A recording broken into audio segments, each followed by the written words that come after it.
sustainability leaders from across the community. So we have one of the people from the air quality area.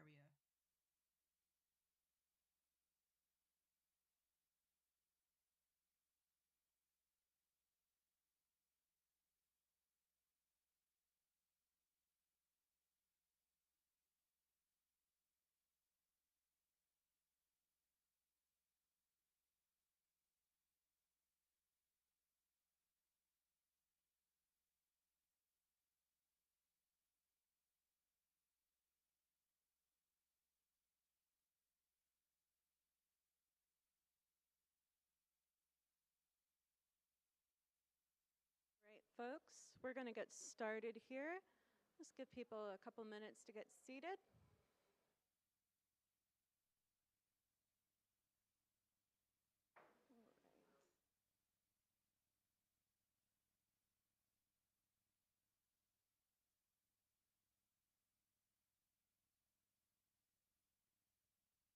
Good afternoon, everyone. Thank you so much for coming. I am very happy and honored to welcome everyone here to tonight's Sustainability Summit. My name is Emma Brock, and I am currently serving as the president of Phi Theta Kappa's Alpha Beta Chi chapter here at Pima Community College. PTK is a national honors society dedicated to student excellence, service, and scholarship within our community. Our chapter's officer team has dedicated their efforts this semester to collaborating and hosting tonight's sustainability event. Tonight's program will not only inform you of efforts taking place within the campus culture of PCC, but it is also going to invite you to join the conversation and collaborate in efforts to build a more sustainable campus community. Before we get started, I would like to thank each of our speakers and tabling partners for their efforts to bring you tonight's program, and I'd also like to begin with the following acknowledgement. Today's event is taking place on the ancestral lands of the Tohono O'odham Nation and the Pasca Yaqui tribe, whose people have been living and working on this land since time immemorial. With this acknowledgement, it is my pleasure to welcome you to tonight's program and introduce our keynote speaker, Phil Berry. Phil Berry is the director of the Office of Sustainability at Pima Community College. Phil comes to this new role at the college with more than 35 years of experience. Much of Phil's career has been spent working in senior leadership of large US and European corporations to improve their sustainability and human rights in developing nations of Asia, Latin America, and Africa. Phil has previously served as Director of Sustainability for Nike and Stora Enso. Stora Enso in China is Europe's leading sustainability forest product company. Phil has also served as Vice President of Sustainability Strategy for one of the world's largest sustainability consulting firms. Phil holds an undergraduate degree in social science from Portland State University and also holds an executive master's degree in sustainability leadership from Arizona State University. Phil and his wife Joanna have 2 grown daughters and 3 rescued dogs. Please welcome Phil Berry to the stage.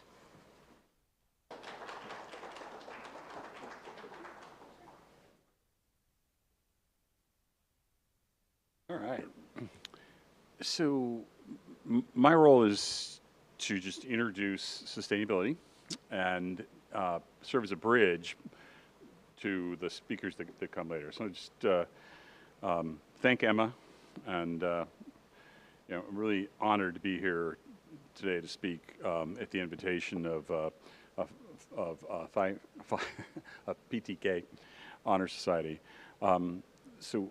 Phi Theta Kappa is a really good organization. I think if you're not aware of it, you should take a look in a little more depth. These students are doing great work.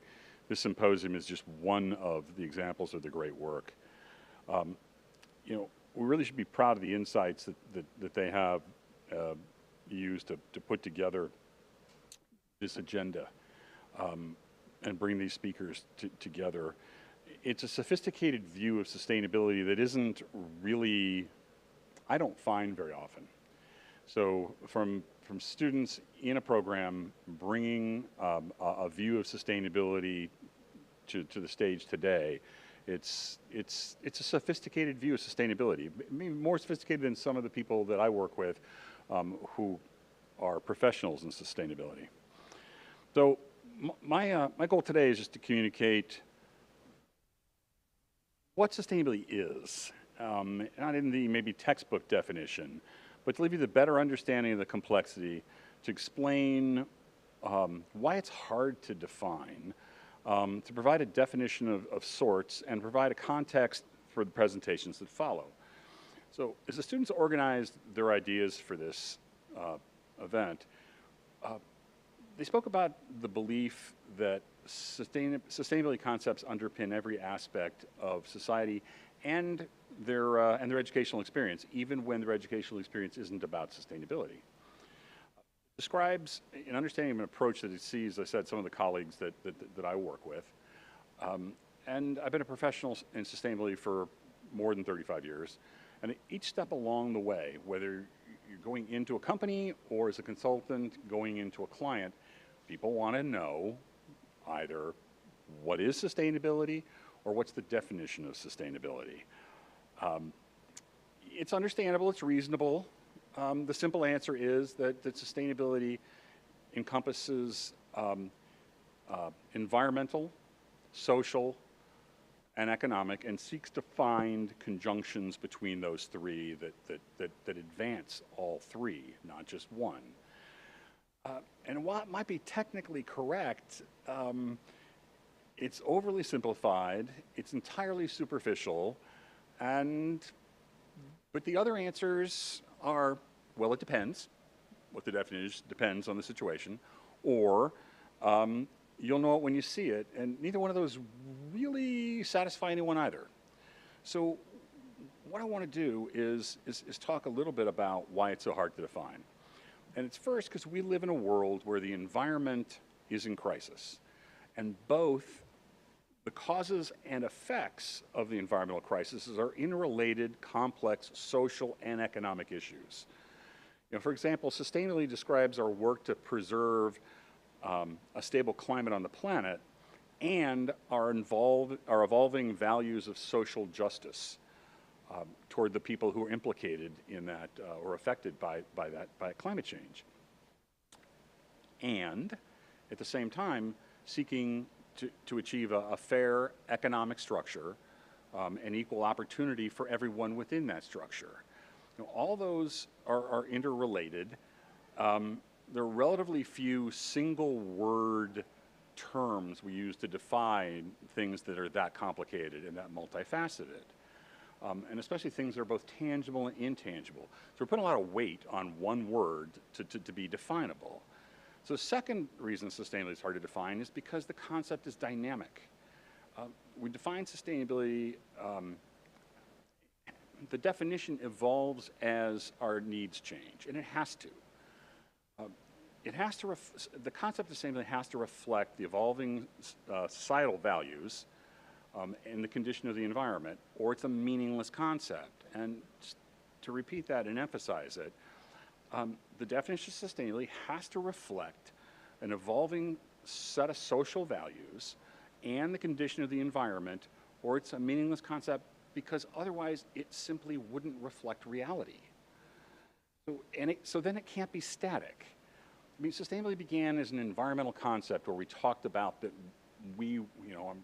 was around in the 1980s as we were sort of talking about this. And what we talked about was the idea was to leave the planet to our children in as good a shape as our parents left it to us. You know, so how's that going, right? So sustainability has evolved since that time, because by any meaningful definition, you know, my generation, the generation of some of us in this room, have completely failed to preserve the environment and biodiversity for our children. You know, and while the failure to act is, yeah. Sure, apologies. Usually people don't complain about my voice being not carrying. So while that failure to act is certainly correct and true, sustainability also needed to evolve as our understanding of what we can preserve from climate change has evolved, and how the weight of climate change has impacted a group of people unfairly. The weight of climate change, so we're talking drought, fire, deforestation, destructive floods, sea level rise, depleted soils, sandstorms, reduced crop yields. Those didn't exist when we started to define sustainability in the late 1980s. So now we need a useful tool that we can use to determine what actions we should take. And those actions certainly now need to be most heavily weighted toward addressing climate change and climate justice. We know the weight of climate impacts falls most heavily on the people who are least able to cope with the weight of the impacts. That can mean differential impacts of climate change on people in our own communities who either work in the fields growing our crops, those who earn minimum wage or less, those who are homeless, those who are marginalized because they're undocumented. So it inevitably also means there's a differential impact on the 3.5 billion people who live in the global south. Pakistan, India, Bangladesh, Africa, Central America, South America, Haiti, and a variety of other poor countries that are the poorest nations on earth and are unable to cope with both dynamic and rapid change. So with that complexity being defined by a single word, sustainability, it's not surprising that we understand sustainability better in our minds and through our actions than we can in one or two sentences. So sustainability is addressing climate change and addressing gender equity and addressing how we use water, and also about electric vehicles and advanced manufacturing. Here at Pima Community College, sustainability is about teaching building codes in construction that include resilience from stronger wind speeds and explaining why those codes needed to change. All that's about sustainability. Right? So among the current courses and then there's a list we've begun to create of courses that include focus on sustainability. I include sustainable design, biomedical ethics, the Holocaust, dynamics of leadership, the history and culture of the Yaqui people, international relations so long as we're talking about climate change in the context of international relations, and almost any course on gender studies or transborder studies. All of those express some element of sustainability. So to answer a question somebody might just have asked, that means it includes everything. And no, it doesn't include everything. It absolutely doesn't. A business class, a biology class, a history class that doesn't talk about the relevant aspects of sustainability or climate change within the context of what's being taught is not about sustainability. That doesn't make it wrong. It just makes it not about sustainability. So the organization that sets sustainability agenda for institutions of higher education, such as Pima Community College, uses 68 more, actually, than 68 line items to define sustainability, separate line items, right? And that's what they use to define a robust sustainability agenda for colleges and universities. So you might define sustainability that way, but the definition can encompass holistic aspects. It can encompass the interrelated nature of that work. So finally, here's where I want you to look for a definition of sustainability if you're looking for one. Pima Community College has created the best climate action and sustainability plans I've seen in the last 40 years. It doesn't have to do specifically with me being involved with it. I had a very minor role. Charlie back there had a bigger role than I did. Lots of people had a bigger role than I did. So we call it the Climate Action and Sustainability Plan. We call it the CASP for obvious reasons. It's just simpler to say. But if you look at the CASP, you can find it in PDF format by just Googling Pima Community College Climate Action and Sustainability Plan, or just Climate Action Plan. And the plan is shorter and more clearly written than most climate action and sustainability plans, but it is in and of itself a sophisticated definition of sustainability because it talks about what's important. It talks about targets. It talks about priorities. It talks about interrelationships between the issues. And that's an effective definition of sustainability for this college, but also beyond this college. And the speakers that follow the keynote are going to talk about pieces of sustainability that they work with and lead. Those, as I said, those coming from Pima Community College were part of creating the CASP. They also talk about issues. They're talking about issues where they have some hands on a problem. And so when you're thinking about the issue and the hands-on the problem, what I'd also like you to think about is the interrelationship between each of those things that's being talked about, because that's where we get to a more sophisticated definition of sustainability. Another, just an example again, of these are the individual pieces that we're working on, and this is how they interrelate. Whether they're currently interrelated or not isn't the point. We're going to interrelate them as we move along. So it also, I think, is important to think of it in terms of the whole nature of this agenda defines how the PTK students thought about sustainability, how they envision sustainability, their personal definition of sustainability. And I would simply ask that everyone in this room, everyone who's listening, what we need to do is all have a personal definition of sustainability, to take the idea that CASP that we've created, this agenda that we've created, all lead toward the ability to create a sustainability agenda for ourselves, a sustainability definition for ourselves. And I would simply ask if people would just pick one thing to work on. You know, the CASP is a good list to go in and look at, to pick one thing to work on, to help advance climate change action and sustainability. I always try to end with hope, because I do try to be hopeful. You know, and the reason is there's a quote that the students asked me to get for them, which is this: climate action is not a giant boulder at the bottom of a steep hill. It's at the top of the hill. It has millions of hands on it. It's moving in the right direction. It just needs to move faster. So what I would simply ask in closing is, please be a set of hands on something that moves us forward, because the world needs your help, and our children need our help. And I thank you for allowing me the privilege to speak, and thank you all for your attention.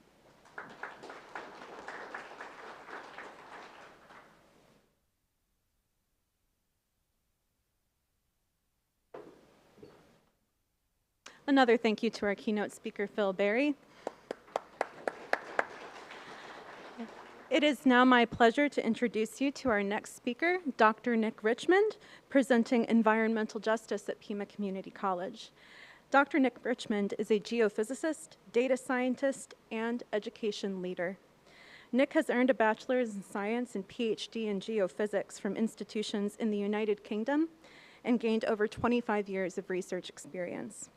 Her research interests include the analysis and interpretation of orbital magnetometer data of the Moon and Mars, the application of quantum mechanics and solid-state physics to deep Earth materials, and the use of artificial intelligence and machine learning methods in higher education.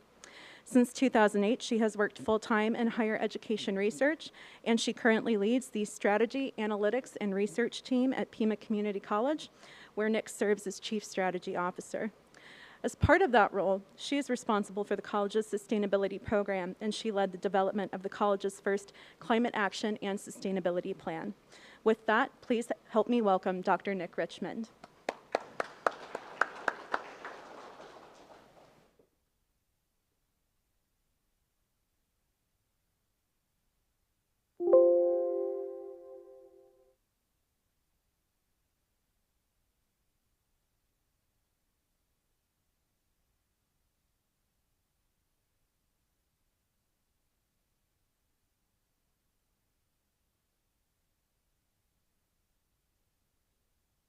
Well, hello there. Good afternoon. Thank you all for being here today. So it's my pleasure to be here to speak with you today about some of the work we're doing at Pima Community College in the climate action and sustainability space. I'm going to go ahead and share a window, which hopefully will come through okay. So I've got about 20 minutes with all of you to talk about the things that we're doing in this area. And I want to start here. This initially seems a little bit disconnected, but we have lots of interconnected systems at the college. And I want to start by highlighting two of our overarching institutional metrics. So the first is this, which is from the Achieve 60 Arizona initiative, where we are looking that by 2030, 60% of Pima County residents aged between 25 and 64 will hold a post-secondary credential or degree. And this is overall for the community we serve, but also aligned with the statewide effort. We're disaggregating that on a number of race ethnicity populations. Through this, we've established a number of targets that we're looking to complete by 2024, 2025. The first focuses on complete accounts at the institution, and you can see that's been flat for a number of years, a little over, well, around about 3,500. We're looking to reach 6,000 by the final year of the plan. But probably, arguably more important in the context of the topic today, and this relates directly to some of the comments that our keynote just made, linking climate action with social justice, is secondary institutional targets. We know within our community that when we look across the different race ethnicity populations, that there is a much lower proportion of residents from certain race ethnicity groups who hold an associate degree or higher, as you see in the table here in the upper left. Recognizing our role as a social justice institution, we are looking to double the number of completers for these populations. And while this may sound initially somewhat disconnected from work aligned with climate action, this is really directly related. And it's part of the reason actually that climate action lives within the Office of Strategy at the college, because we recognize a direct connection across these different pieces. And I'll elaborate about that a little bit as we go along. Now, it's not news for any of us that climate change is a significant issue. We know this. Phil has given a wonderful introduction, an overview to it just now. And the evidence is all around us. Rising levels of greenhouse gases, rising sea level, increases in extreme weather events, etc.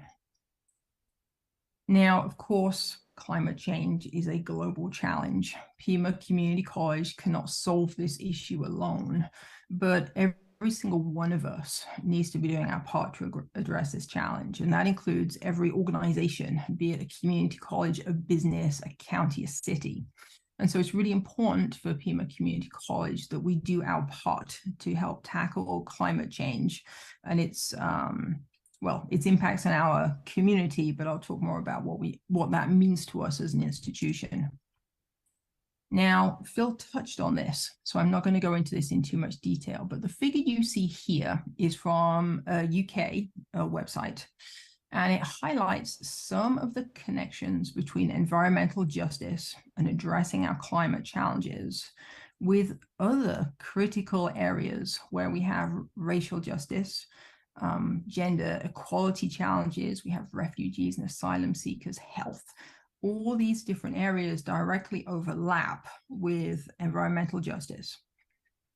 Just as an example, again, based on, in this case, we're looking at UK records. We could look at different ones from different places. This is a general true statement. Communities of color are disproportionately located in areas that are physically vulnerable to the impacts of climate change. We are not dealing with a level playing field. There are inequities we need to make sure we address as we move forward, thinking about climate action and sustainability.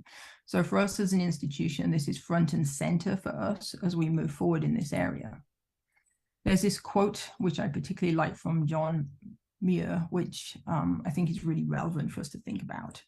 When one tugs at a single thing in nature, one finds it attached to the rest of the world. And we don't necessarily always think of ourselves this way, but we are a species that evolved on this planet. We are ideally suited for the climate and conditions that exist here, because those are the conditions in which we evolved, we developed. And anything in nature that we touch in a positive or negative way, it directly connects back to us. And it doesn't just connect to the dominant race ethnicity group, it connects to every single person. And we have to always think of that as we work in this space. Now, as Phil mentioned, as a college, we developed our first climate action and sustainability plan. This was developed over the course of the last academic year. It was approved by the Chancellor back in May, so it's been in place since the summer.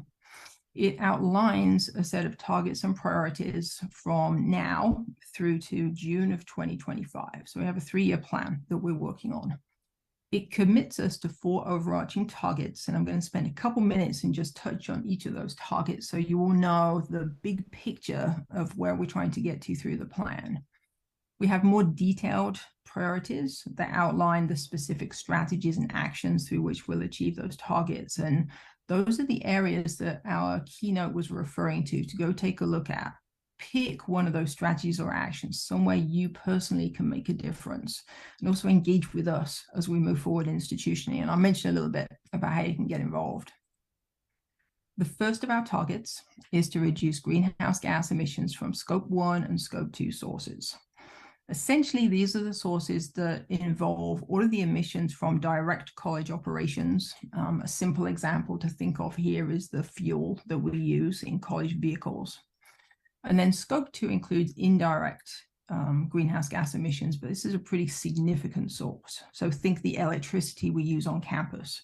That would be included as an indirect source. Now, before there was a climate action plan in the institution's strategic plan, we committed to reducing greenhouse gas emissions from these 2 sources by 50% by 2030. And that's our job in the CASP to establish a kind of, well, here's where we are today. We need to establish an interim target for 2025 and work towards that and start building the foundation to see us be successful by 2030.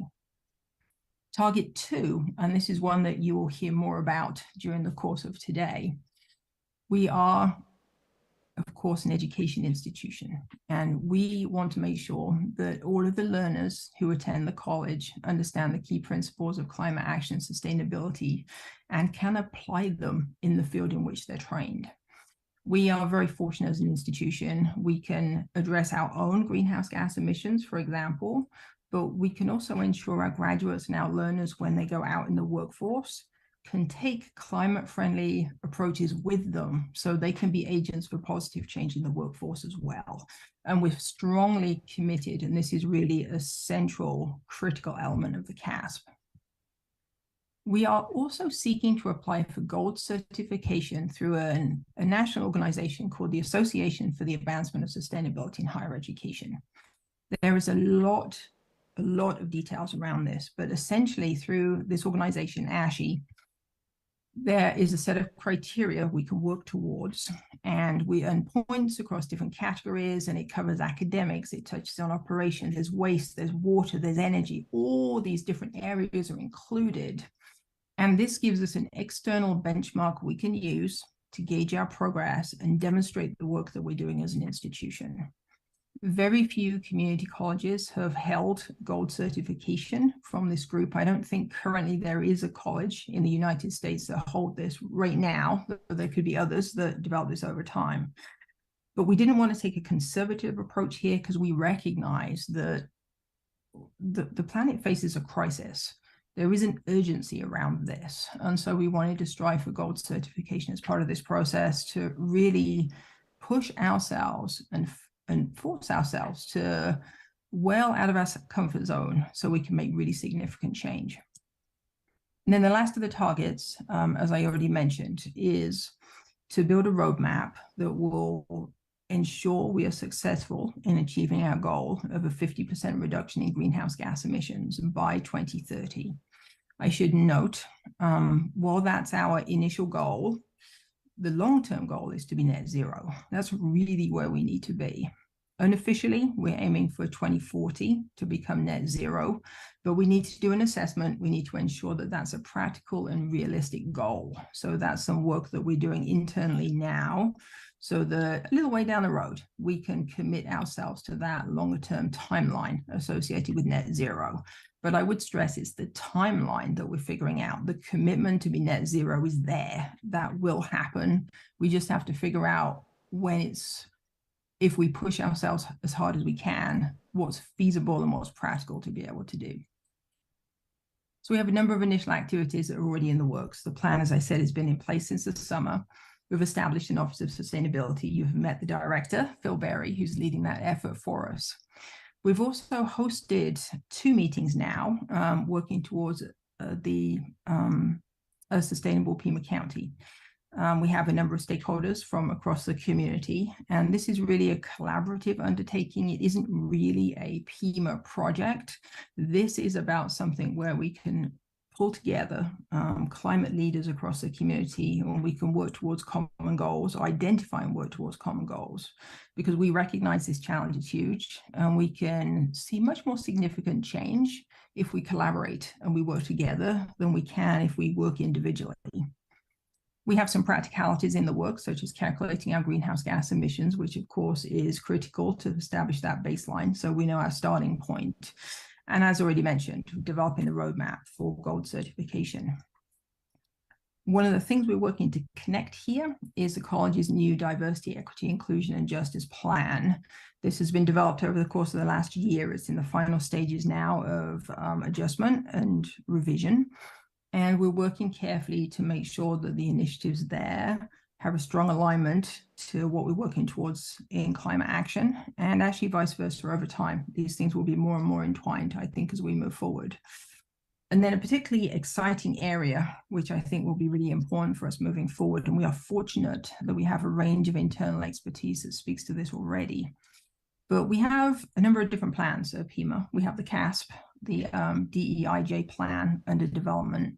We also have a strategic plan. We have an education master plan, facilities master plan, and others.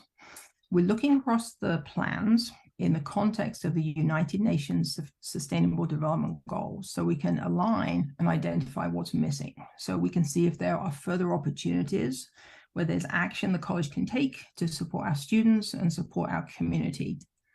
And for those of you who may not be familiar with the UN SDGs, there are 17 of them listed here. There's a lot of information online if you'd like to learn more, but they cover a wide variety of topics: eliminating poverty, quality education, gender equality, and a range of the other topics as you see listed here. Some of these are more important for our local community than others. Water is, of course, something that's widely discussed, particularly for us here in the desert Southwest. But we're committed, as part of our guiding direction, to focus on social justice as an institution. And I think this framework, and as I say, the expertise we have in-house, including some within the Sustainability Office, Josie Milligan and others, we're very well placed to be able to proceed looking at these and undertake some really substantial efforts to support, again, our students and the community that we serve. There are a number of ways you can get involved, and there will be more ways that come up over time. I encourage all of you to take a look at the CASP, get familiar with what's in there. I would reinforce Phil's comments, see what resonates with you. Pick one of the items there that you think you personally can make a difference within. Engage with our college events and activities. I'd like to take this opportunity actually to thank the students and the people supporting PTK in organizing this event today. It's a wonderful event, and I'm so glad that this is happening. So thank you to everyone who stepped in and organized and arranged this. We need to take steps to reduce energy use, both institutionally, and that's for all of us to think about ways we can do that.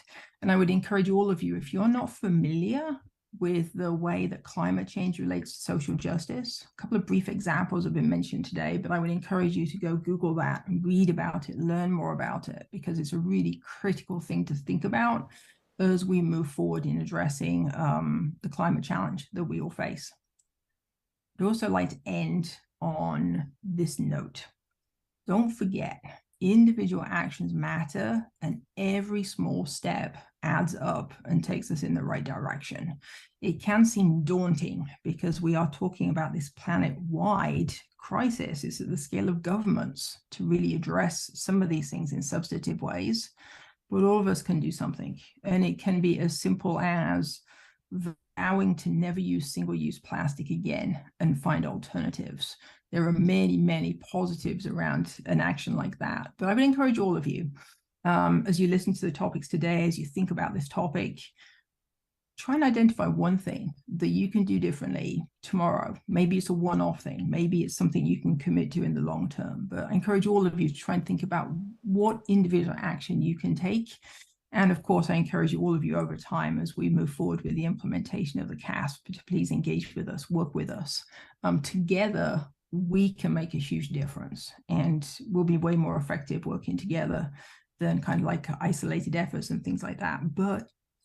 And single-use plastic is a little bit of a pet topic of mine. So absolutely try and cut back on single-use plastic if you can. But I look forward to working with all of you moving forward as we tackle this topic. And with that, that is everything that I had for today.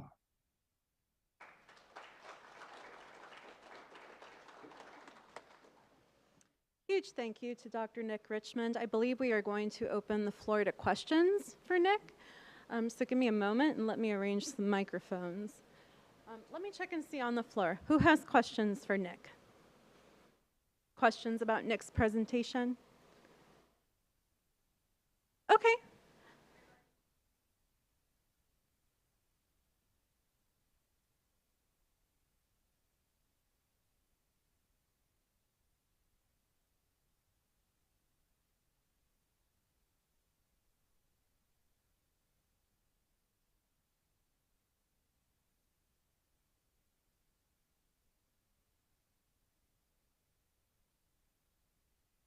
Sure. So the question that we just had come in for Nick is, what are future plans at PCC to incorporate majors that go beyond environmental majors or science and STEM majors? How are we pulling in majors for lit? How are we pulling in art? How are we pulling in things like accounting or history?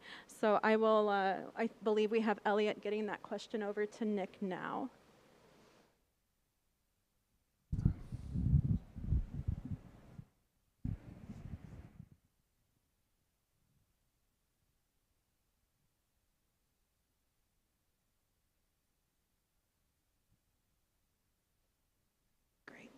Thank you, Phil.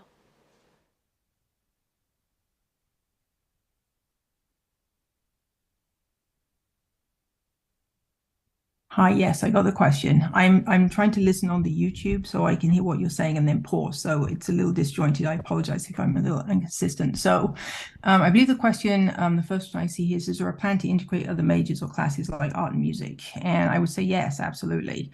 Now, I would defer to the faculty in this area as a subject matter experts. But from my perspective, as we think about sustainability, it really touches every different discipline, and it's going to engage with different people in different ways.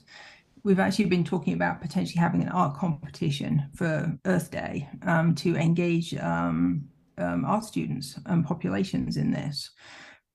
In my mind, what I would love to see is, like in PIMA, say 5 years from now, that regardless of the major or the courses, the program area that a student is pursuing, that they're exposed to sustainability in the way that makes sense within that discipline, and that they have the opportunity to either learn about what it means in that discipline, whether there are techniques they can then apply in their work when they leave the institution.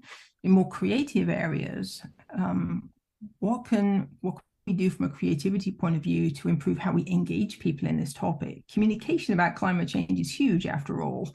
There are many different ways one can communicate about things like this through a number of different avenues. And so to me, I think sustainability from an education point of view should touch every single subject area across the institution. But I say that as the administrator involved in this. I absolutely defer to the expertise we have among the faculty to think about the specifics of what that needs to look like and what will make the most sense and be the most valuable for our students. Does that answer your question, Bea? Awesome. All right. Well, thank you to Nick. I believe that's the end of our questions, and we will also have contact information available at the end of our program for follow-ups. So again, can we all join me in thanking Dr. Nick Richmond? What an excellent presentation. Thank you, Nick. Wonderful. All right, so our next team of speakers are going to hopefully fill in some of those question marks about curriculum and the CASP team. Our next team of speakers are Charlie McCabe and Dr. Maria Pereira, who both serve as members of the Climate Action Sustainability Plan curriculum team. Charlie McCabe is an adjunct instructor and discipline coordinator in geography and has been teaching courses in weather and climate and world regional geography for 20 years at PIMA. Dr. Maria Pereira teaches physics and astronomy here at PCC and is co-leading the CASP curriculum group. She has a PhD in astrophysics from Columbia University and spent 5 years as a research scientist at the University of Arizona before joining PCC as a full-time instructor in 2014. Please help me in welcoming Charlie McCabe and Dr. Maria Pereira.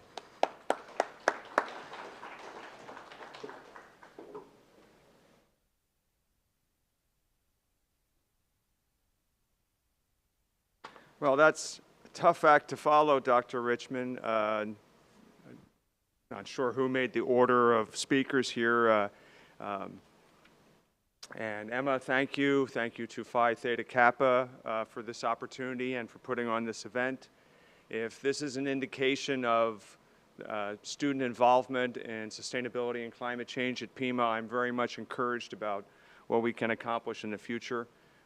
This was not a staff or faculty-driven event. This was a student-driven event, and that's exactly what we want to see. I'll try and be brief.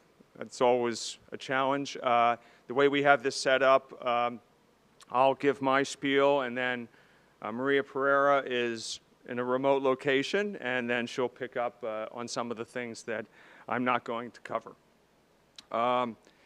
The question that was just asked is mostly what we've been working on. Got the, okay.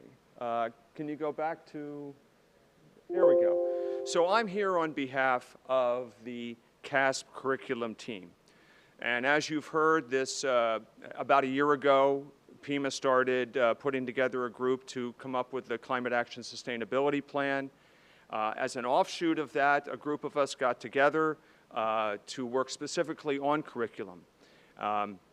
And we've made some progress, but we have a long way to go, of course. And you can go on to the next slide. Oh, I'm sorry. Does that work? Okay. So I want to digress for just a minute.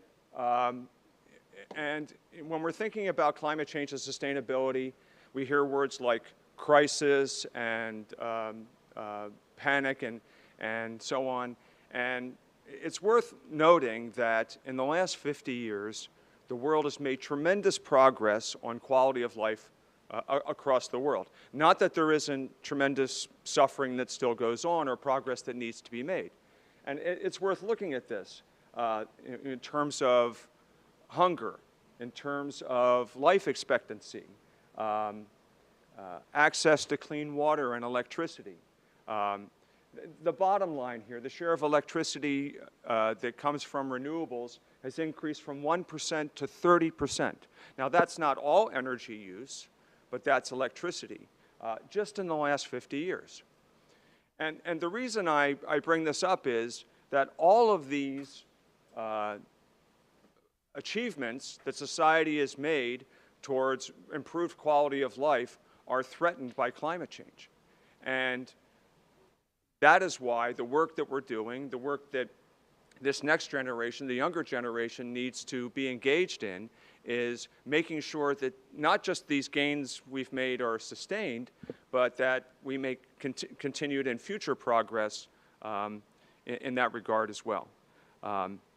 And as been mentioned already by each of the previous speakers, those people that are suffering the most from climate change and will continue to suffer the most in the future are disadvantaged populations.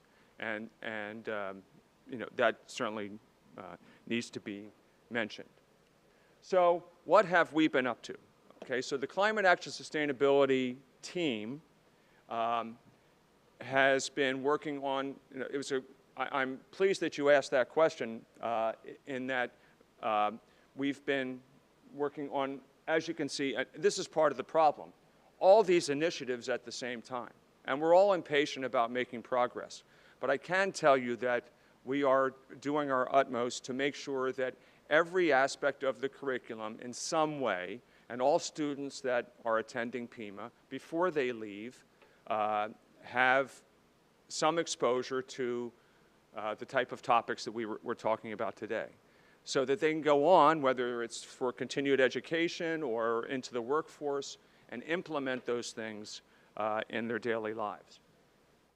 So just to be a little more specific, identifying existing courses that already incorporate sustainability, looking at what other colleges and universities, both two-year schools and four-year schools are doing, looking at specific courses that we may be able to add that are dedicated to climate change and sustainability. And I can tell you that already in the pipeline is a geography climate change course that will start in the fall of 2023.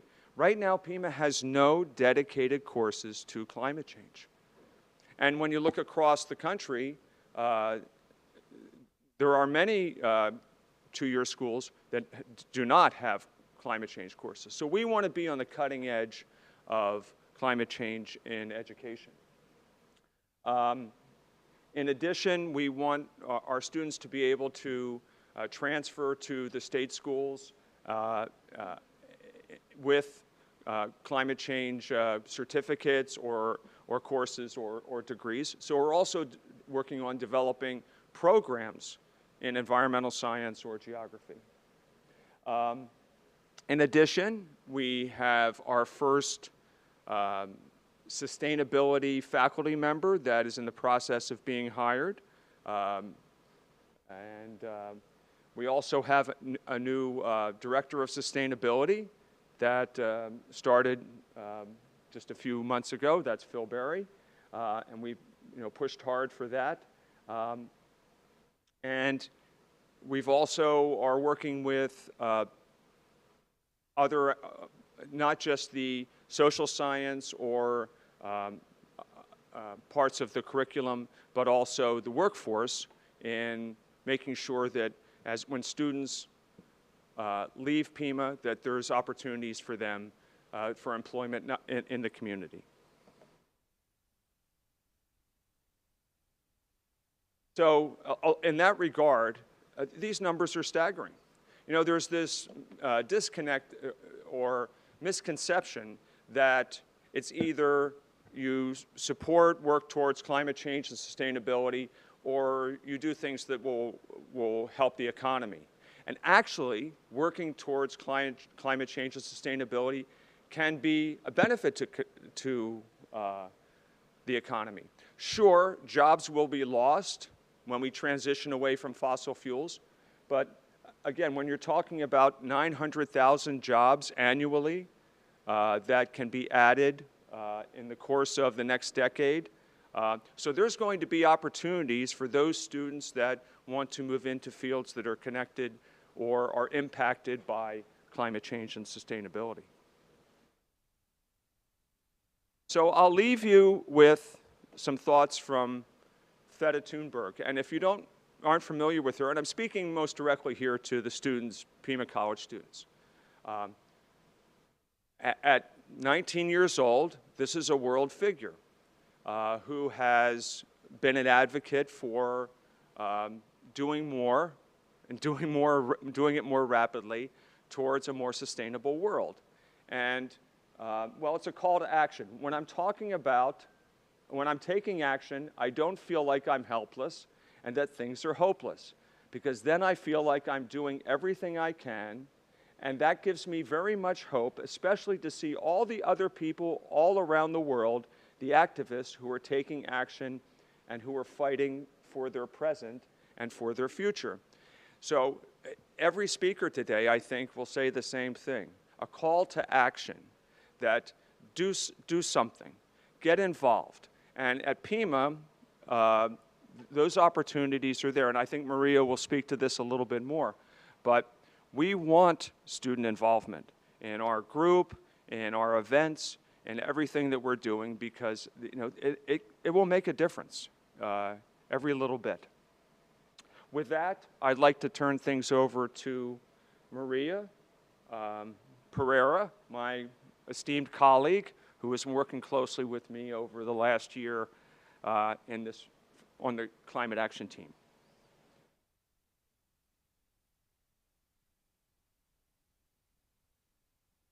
The floor is yours. Sure.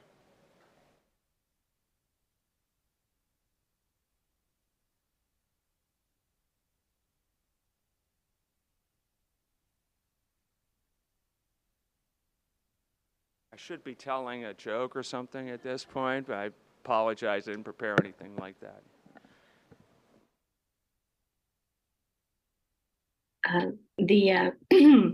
The YouTube delay is a little disconcerting, so let me minimize that window so I don't have to look at myself in 2 minutes in the past. And I'm going to share my screen, and hopefully you can hear me.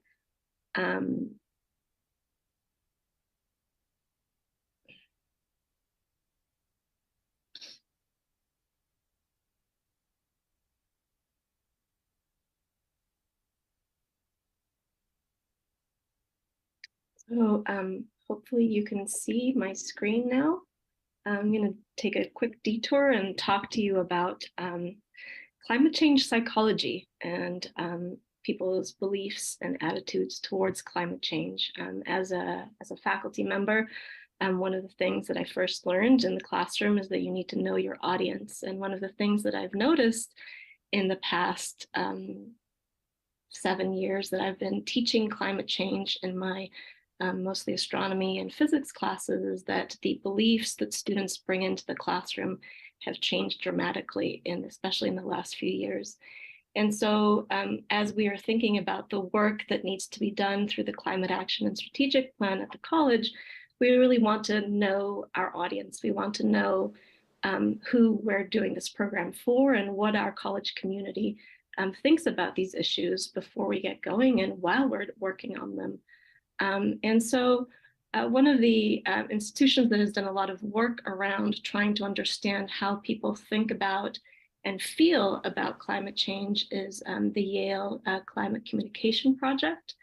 And what they found through many surveys over many years is that they can segment the American people into 6 different Americas, depending on how they think about this issue. And so they've segmented people into these 6 different groups, going from the alarmed, so the people who are extremely concerned and ready to take action, all the way through to people who are actively dismissive, who do not believe climate is changing, think that it's a hoax, and actively reject the science. And so what I'd like to do today is first get to know this audience. And so I'd like you guys to take this survey that they've developed that essentially with just 4 questions allows them to kind of place you into one of these populations. And so the way to do that is to go to this website. You can also capture this QR code here and scroll down and then click on the Take the Quiz button. And that will take you to this online quiz. It's very short, I promise. It'll take you a couple of minutes. And then once you have your result, if you could submit your results to our poll so that we can look at the data together and see where we lie in this room. So hopefully that makes sense. I'm going to wait a few minutes and see if some of these results start coming in. So go to the climatecommunication.yale.edu website, take the quiz, and then submit your results.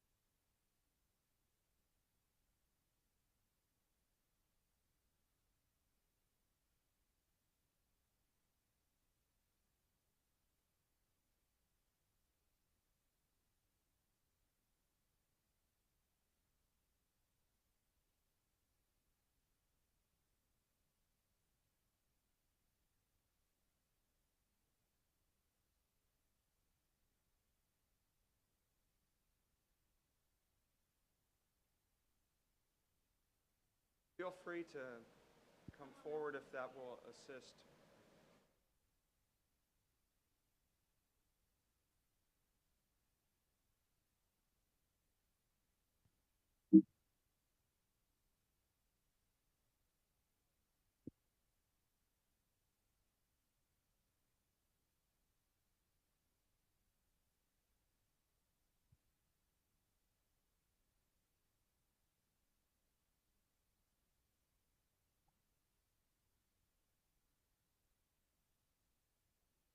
Success? Looks like it. Watch your step. Yeah. So I'll wait a little bit longer. One request I have is that if you're done taking the survey, I will fast forward so that you can enter your results quickly. But please don't, go read other things on that website, because part of the thing that I'm trying to do next is to get some sense of what you think America feels about these things. And I'd like you to not look at that data before I ask you that. So maybe it might be time to move on.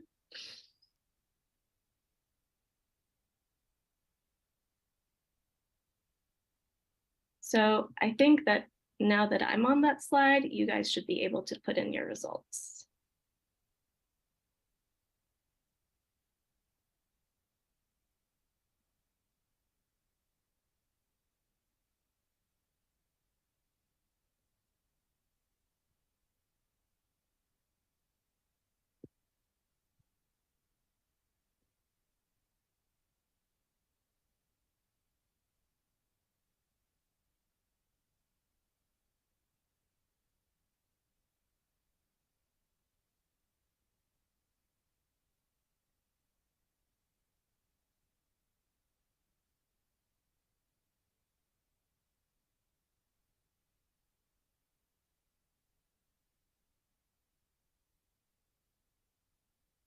I'm starting to see people streaming in.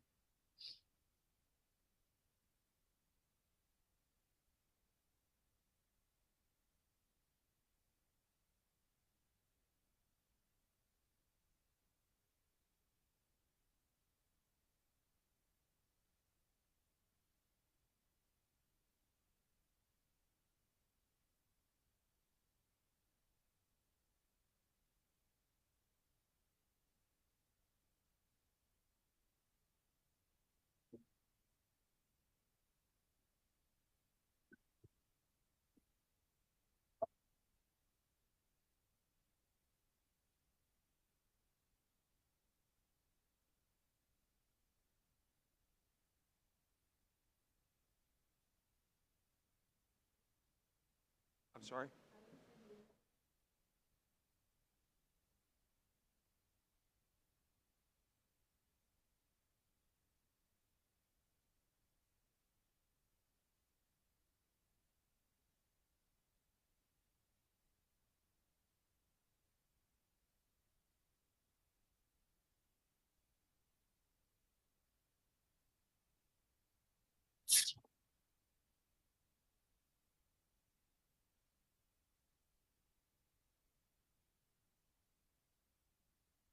So I think perhaps we are ready to look at some of these statistics. You can tell me to wait if I should wait. Give you 10 more seconds.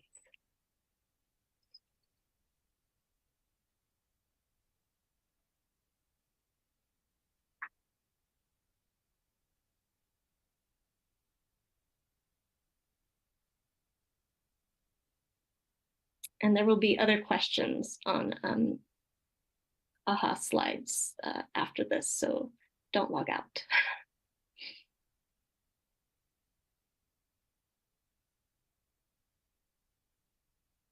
Great. So let's look at what we have.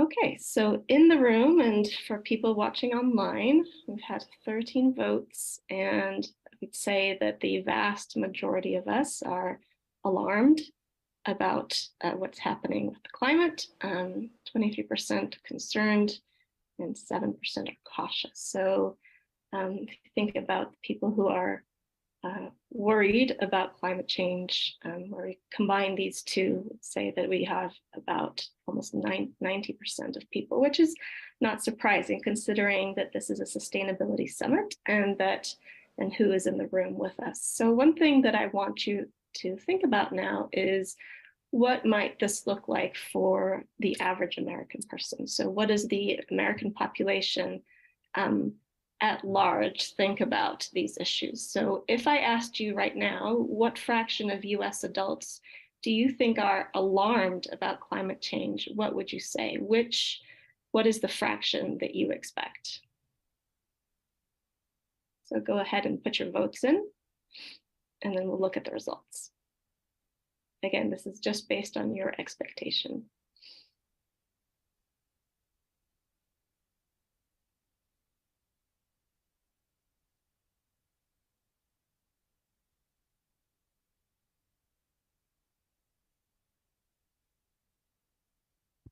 We'll give you 5 more seconds.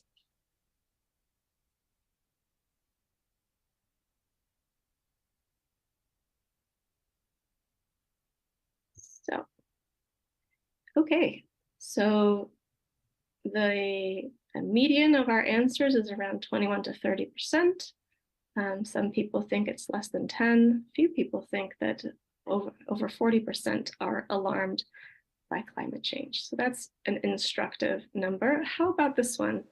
What fraction of US adults do you think are doubtful or dismissive? So this would be combining those last two segments of the population. And these are people who negate the effects of climate.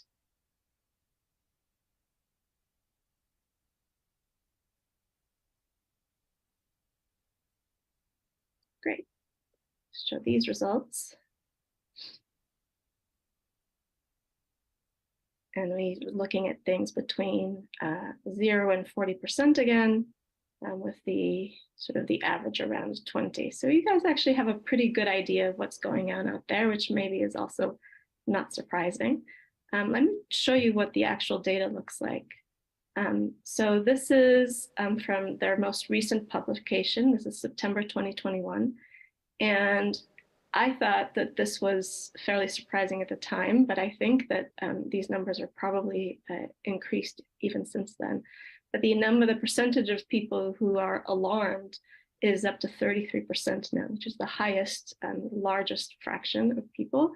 And this is important because other studies that this group has done show that these are the people who are going to take the action. These are the people who are going to support your policies. These are the people who are going to make things happen. And so the number of people who are doubtful or dismissive is less than 20%, which is, again, I think somewhat surprising, especially if you've worked in education for a while. When I first started teaching climate change in my classes, even 5 years ago, this fraction of people for even my student population, so young students, was quite high. I would say nearly 30–40%, and they have really decreased in the meantime. And so they have a lot of data on this website. One of the things that is really interesting to look at is how these relative fractions have changed as a function of time.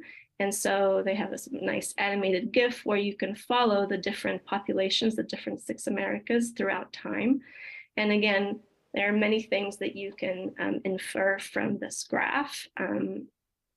But one of the things that is really instructive is to see how the alarmed have grown and when they grew and at which groups they are drawing from. And so on the other hand, you can also see how the doubtful and dismissive fraction has really not changed very significantly in the last 10 years. And so, one of the lessons that you might take there is that, again, perhaps the time of trying to convince people who are still doubtful that this is an issue is gone. Like you're never going to reach them. At least that's how I interpret some of this work is, my time and my efforts are better spent trying to convert some of the people who are merely concerned or cautious into the alarmed slice so that we can all take action together. And so one of the things that I was hoping to, the point that I was trying to make here today is that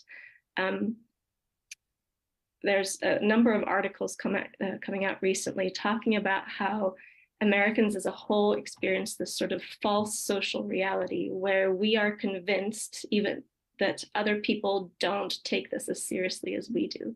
And so they have this, they call it a form of pluralistic ignorance, where everybody believes that no one else takes this seriously. And so the specific number they quote in this paper is that 66 to 80% of Americans actually support climate mitigation policies, support climate intervention policies, but think that only 37 to 43% of them do. So that's a ratio of about 2. Like there's twice as much support for these things as we think. And that's a really important thing to think about, because when we struggle with climate anxiety, when we struggle with this alarm, a lot of times we do it on our own individually. And I know that I did until I started connecting with other people at PIMA and started working on these projects together. And so I think that there is a lot of strength that can be gained from knowing that we're all worried, we're all alarmed, or a lot of us are. And so we can start talking about this alarm more frequently, and we can start externalizing it.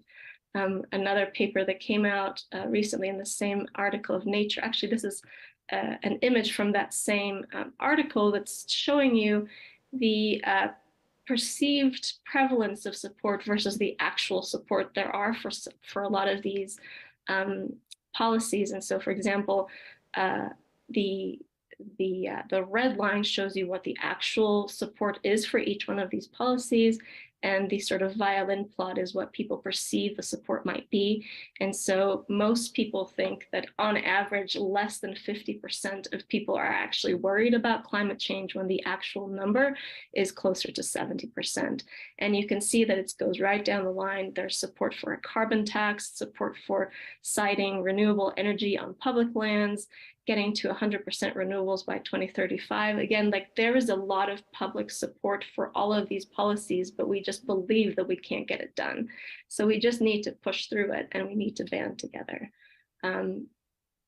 This paper also really spoke to me, where they're talking about we have to dispel this myth of indifference. At some point in the meeting a few weeks ago, somebody was talking about how they didn't think that PIMA community college students cared about climate because they were just too busy living lives. And I just think that that's not true. You guys are in this room, we're here together, and we need to dispel this myth. So one of the ways in which we need to do this is, again, give a voice to the students and make sure that your voices are heard. We need to survey the college population. We need to survey our institution and make sure that we are clear in the way that we think about this issue, and then we need to band together and get it done. So this is, again, another call to action. How do we make our concern and our alarm more visible? And how do we turn that alarm into our collective action? So what can we achieve as a community, and what changes do you want to see at PCC, and how can we help you make those come true? So thank you.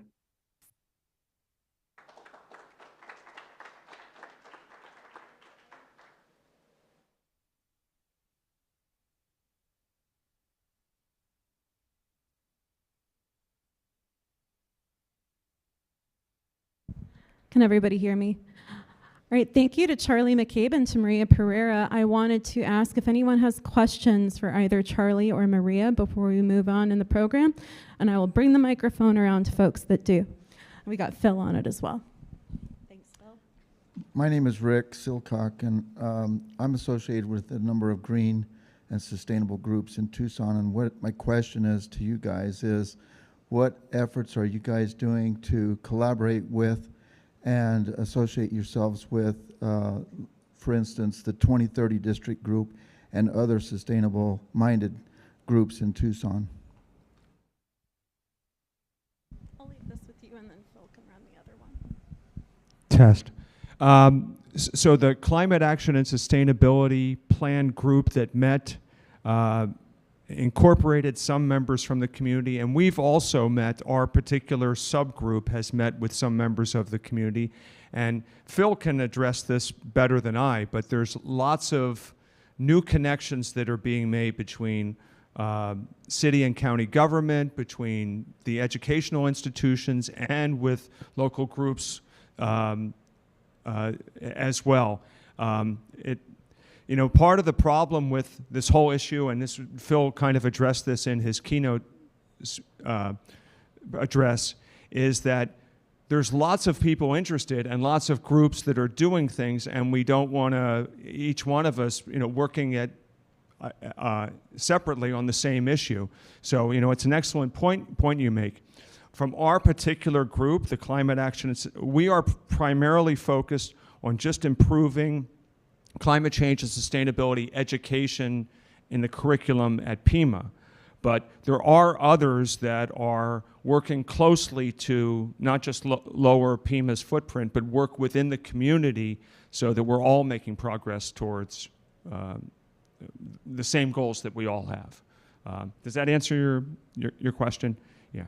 Now, is there more that we could be doing? Yes, but events like these, and we had representatives at 10 West, Earth Day every year. There's going to be events. The more things we do like that, where we bring groups together, including the people that are at the tables in the back here, the more progress we can make. Are there other questions? I have a question for you, Charlie. Sure. What is the best way? Thank you. What is the best way? My question is pertaining to students. What's the best way for students that wish to get involved and give you feedback on the efforts that the CASP is making, or these upcoming curriculums, these classes that are going to be taught? If I have students come to me, how do I funnel that to you and to the CASP team? Isn't this always the question? What can I do? Whether it's in this particular context or more generally.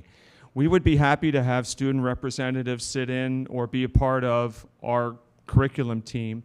But more importantly, we don't have a student climate action group or a club or organization.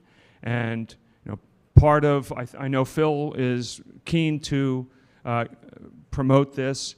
We would love to have that and have events together, and that would be a vehicle for students to be involved. And so this initial connection that we have can be the start of something more serious. And I would, well, Phil, Really quick. So this is maybe, I don't know, day 31 for me. So not yet, but yes. My connections to the local community. We've started with the governments, right? Because the city of Tucson has a killer program to connect so we may draft off them for a while, because right now I'm an office of one. And then also just on students, I'm the full-time person. So if there are students who want to reach out and talk, I mean, the climate, the curriculum committee is one thing, but they teach courses. I mean, my job is doing sustainability. So if students want to talk to somebody, you can send them my way. I mean, I have no idea how long it'll take me to get back to them, but there was one question in the back, right? I think you just answered it, because there's, again, like administrators and folks, who do they get in contact with? They just send them your way? It's going to be me. I mean, and I'm not saying that out of frustration, desperation, or disappointment. I'm just saying that at the moment, and it'll continue to be me, but hopefully we'll set up an internship program at some point in time. We'll hire another person at some point in time, right? And if I can add just one more thing, for you students out there, we want to have additional classes that you'll attend. We just don't want to create classes because we like to teach them. So input from you is absolutely essential to improving our curriculum so that it corresponds to the desires and needs of the students. Say that one more time, yeah. Since I was rude and was using the microphone, I just want to repeat: if there are students who want to reach out, come to me. It's just you can, we can, we'll figure something out, right? There's there's tons to do. I don't have an internship program at this moment in time. We'll figure something out. And as far as working with community groups, we'll work that out too. You know, this is like day 31 for me, maybe. I don't know what it is, but it's not, you know, I've been doing this that long. So we're still early, but this is a really good time to connect. So if anybody wants to connect and just, you know, have a cup of coffee, I'm more than happy to do that. I hope you're ready for the avalanche of all our very passionate students, Phil and Charlie. They're going to be coming your way. You're going to be buried. And we'll send some student help to get you out from under that. Before we move on from Charlie and Maria's presentation, Maria has a slide that invites you to share your ideas on sustainability, what you can do. And we have one more question while you are submitting your ideas to Maria's slide. Yes, sir.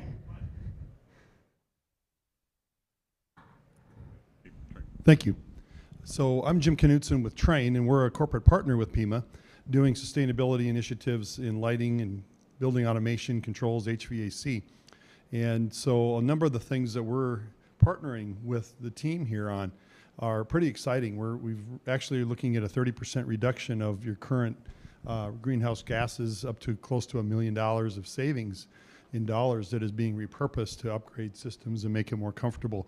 One of the things I was just going to mention that we're finding as a corporation, we are very committed. We have a gigaton challenge of reducing carbon by a gigaton around the world through the things that we're doing as an organization. We're one of the leaders in all of the corporate world in ESG efforts that we're doing. So very involved. We'd love to continue to discuss and come up with ideas such as thermal storage, creating ice storage out of your solar systems that to make it the most beneficial use rather than selling it back to the utility at a reduced rate. Things like that we're going to be discussing further. We could actually come up with a measurement indicator that measured how much greenhouse gas emissions are reduced by the Train program to provide a couple of student interns. Just saying. Yeah, absolutely. We're excited. One of the things we're also doing is creating a lab out of every building. So every facility on PIMA's campuses will have control information and data that we're going to give to the faculty and students to be able to learn from and see and track and watch what's going on. So we're really excited about that. That's an innovative program that I think is, you're the first and leading organization in the country. What we're going to have in terms of what Jim's talking about is something that Harvard doesn't have, Stanford doesn't have, nobody has right now, is a laboratory associated with management of the energy systems on facilities. It's not like students are going to be able to go in and start flipping switches, but there's going to be a laboratory associated with it where they can learn about the aspects of really, the campus is a living laboratory for energy and greenhouse gas emissions. I actually had you in my keynote and I cut you out of it. No, thank you. I just wanted to mention that one last thing. So to me, some of these, we're all supportive, right? We're a group of people here that are excited and interested in sustainability and doing the right thing for our world. I think one of the things that will get the rest of the world involved and excited is getting good data, getting good information that supports the things that we're for. When we just talk about it, we're really supportive of this and we don't have some of the excellent data that's out there to back it and to show that the impacts we're making actually make a difference. So that's one of the things I'm passionate about, is getting really good information and allowing people to make great decisions about our lives and how we use energy and what the possibilities of making sustainability real. So I thank you for letting me chime in for a second, but we're really excited about our partnership with the college and how we're helping to support and promote everything that you're up for here. So thank you. And we'll have a session at some point in time in the, I don't know how distant future, on that, right? One of these talking about specifically focused on that conversation, because it's pretty cool. And we want people to be involved with it. We want students to be involved with it. We can get students, prospective students, to start attend because of it. And I'm done. All right. Well, I'd like to take this opportunity to issue a huge thank you to Charlie and Maria both for what is an incredibly visually engaging presentation. I personally had never thought about the data that way, so I think that's a great way to look at it. And I would like to welcome our next speaker to the stage, Alexis Gingy, presenting the Cultural Hub and our human resources. Alexis is an adjunct faculty member for Building Construction Technology at PCC and a member of the Climate Action Sustainability Plan and Curriculum team.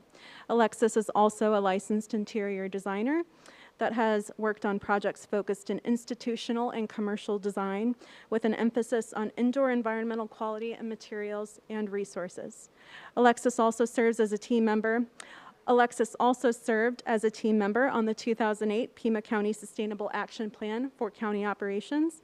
Please welcome Alexis Gingy to the stage.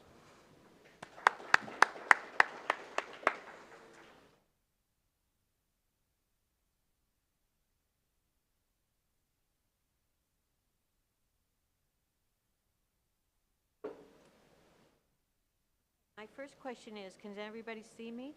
No. All right, and this is my clicker. I'm up. Okay. All right, thank you so much for being here tonight, or this afternoon. My presentation is more limited to our environment that surrounds us. Oh, okay, thank you. Thank you. Okay. That surrounds our immediate environment. We are blessed because of some tragic elements that happen in the world.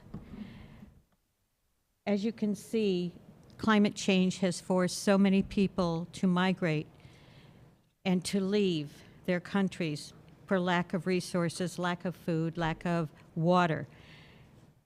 Their knowledge, their skills, their folklore, their history, everything that allowed them to maintain a lifestyle has been tipped by climate change, and that no longer works anymore. They have to leave. They have to find a place to rest. I'm not sure I'm doing this right. Here we go. So I think of these folks as human resources. They bring with them so many beautiful pieces of knowledge, skills in animal husbandry, agriculture, water conservation, and all of the other things that we are going back to and relearning that used to work in a simpler way of life.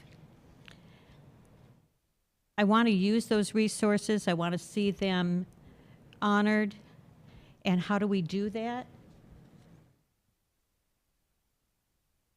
We create a hub. Historically, a lot of displaced persons would, in medieval days, would go around to a castle keep for security, for safety, for an element that said, here's where you can gather. A lot of religious edifices were the hub of neighborhoods. They were common to most people, and they could center around those particular pieces of architecture. And then in the Gilded Era, we had our neoclassic facilities, and it said security, it said money, it said stability, and people gathered in cities with those particular pieces of architecture. We are lucky here at Pima College because I consider this particular piece of architecture as a hub, as a gathering place, where it is common to most people. People know it. We are strategically placed so that we could create a neighborhood, just as the U of A has. Fourth Avenue has a neighborhood, and downtown has a neighborhood, but they also have other things going for them. They have a draw. They have cultural events. They have educational events that draw in a lot of folks. And I want to take this moment, first of all, to say Pima College has done an incredible job with the refugee education program, with the writing services and documenting the folklore, the oral histories, and collaboration with the university and other systems here in the city. So they are really trying to embrace all the folks that we should absorb into our cultures, and not necessarily just assimilate, but to acculturate, and I'll go into that in a minute. So if we have a hub and we have a healthy, stable environment for folks to live in and to congregate and to study, then it's going to be, I feel, economically, socially, and environmentally a safe place to be. In many locales, they are introducing beautiful pieces of architecture, housing, fair housing, sustainably designed housing that is healthy and that is part of a neighborhood.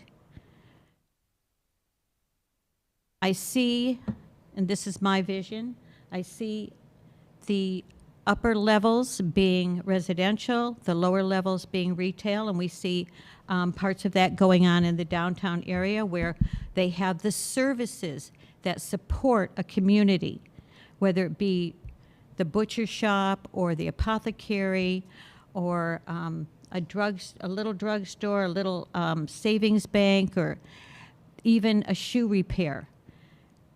People would be able to walk the neighborhood, have all of those common services available like we did in Chicago, in cosmopolitan cities that have ethnic enclaves, where cultures are celebrated. There's a lot of misconception about cultures, a lot of misunderstandings, and sometimes some political agendas that keep us from really entertaining and recognizing how fun and how rich in texture our neighborhoods could be. So here's where we sit. And we have the ability to say to ourselves, our school is the heart of a community. We see a lot of people buying homes in areas because they want to go or have their children go to a good school. Well, we have a fabulous school. And I think we could surround this with people and neighborhood and communication, collaboration that is a thriving area. To our left, your left, is a mall. I love the layout of this particular campus.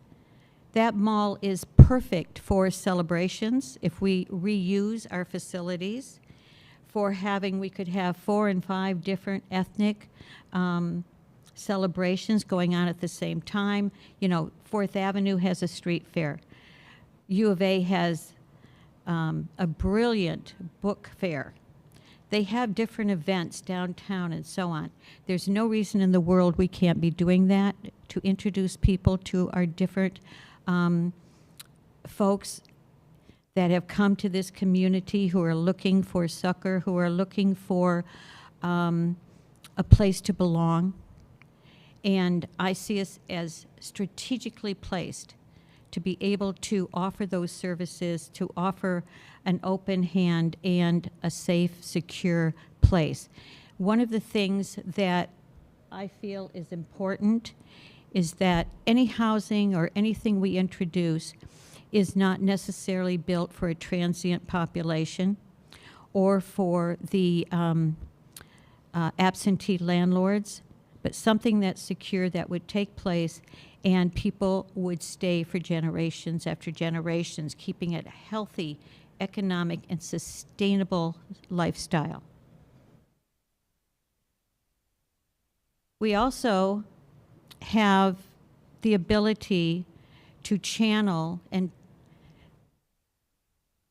just take in all of the beautiful things that people have to give us.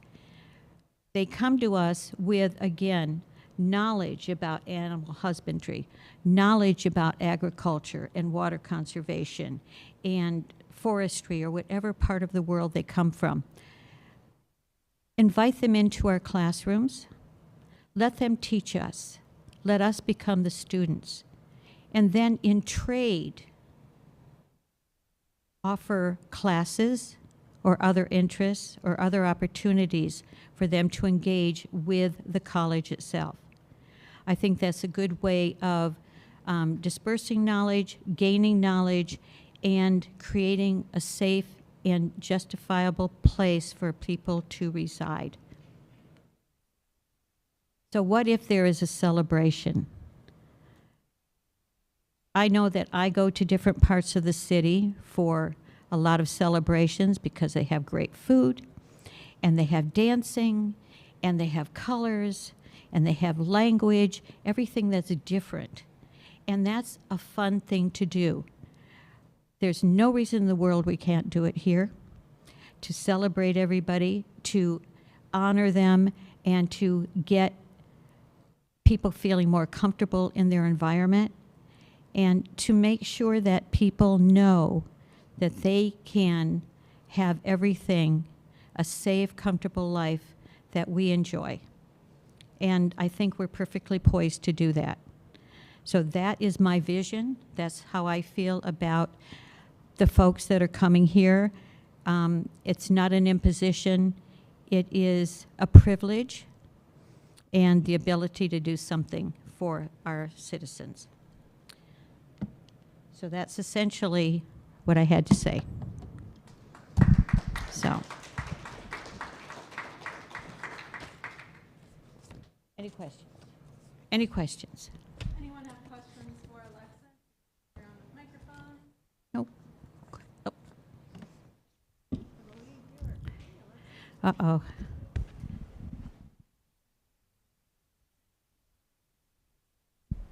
Nope. Okay. Great. Thank you. Thank you so much.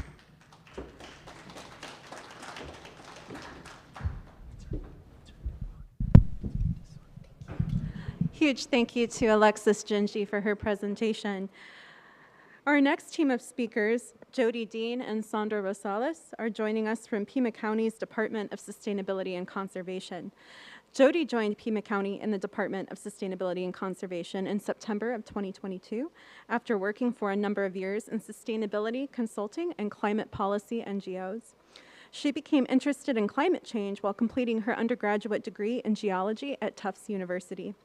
While there, she worked on a project which formulated a chronology of 6,000 years of glacial events and climate in the Northeast. The project was fascinating, but got very little press outside of environmental science circles. As a result, she began seeking for ways to connect climate change research to current events and pressing social needs. This led her to a graduate program in climate and society at Columbia University, where she focused not just on the science of climate change, but how to use it to help humanity survive and thrive. She had a non-traditional path to college and an unconventional life, which contribute to her outside-of-the-box thinking on complex issues and processes. As a result, her work has specialized in implementing new systems, programs, and technologies for governments and companies who are struggling to put climate change policy into practice. Much of her work has focused on identifying and leveraging the jurisdictional power of local governments to act on climate change and unlocking the funding needed to build a resilient, sustainable local community. Jody is joined by Sandra, a Kenyan-born climate adaptation and environmental scientist currently working in Pima County as the Sustainability Program Manager. Her experience as an atmospheric scientist modeling tropical storms and future climate scenarios inspired her career change to become a practitioner in the field of climate adaptation, beginning with the indigenous communities of South Terrebonne Parish, Louisiana, pioneering contemporary work in the field of climate migration. Over the years, Sandra has worked as a STEAM educator, worked in the solar industry, and served as a consultant on various national and international climate-related projects. Her diverse background has led Sandra to become passionate about advocating for interdisciplinary collaborations, community-based and participatory decision-making, effective science communication, and the integration of Indigenous knowledge in climate adaptation and resilience efforts. We are very proud to welcome Jody Dean and Sandra Rosales from Pima County Sustainability.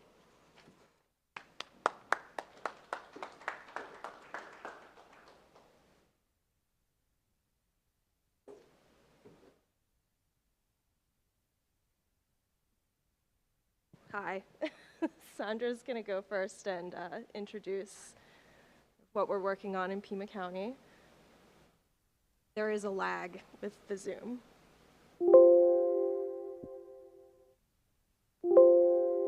Thank you. Hopefully I am up on the screen and you're able to hear me. I feel like a news broadcaster with a mic in my ear. But thank you so much for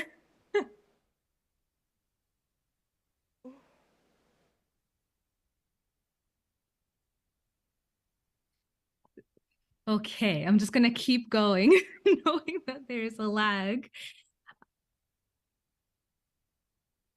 All right, time to get myself off the mic.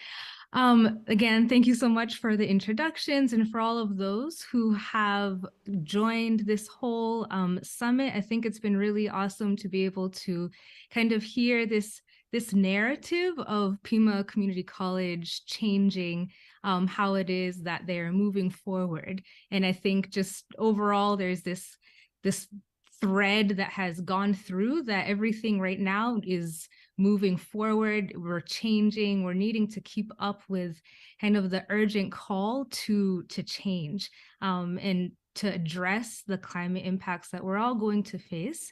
And so what Jody and myself will be bringing to the table is kind of the practitioner side of it and looking at it from the inside of the government. Both Jody and myself do not traditionally have backgrounds of working within government. I've been a part of Pima County for 3 years, and Jody just got on board. It seems like a year, but it's only been a couple of months.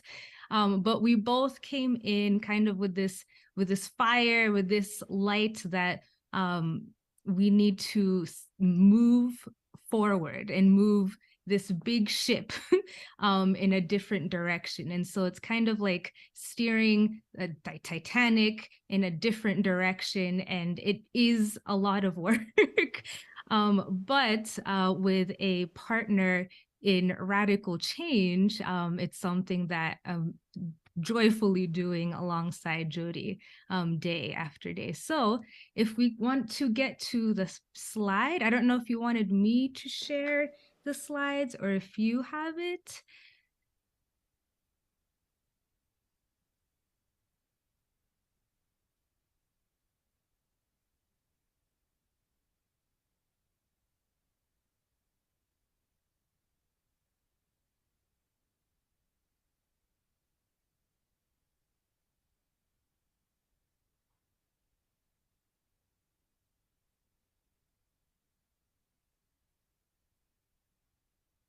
I will continue talking so that there's no awkward silence.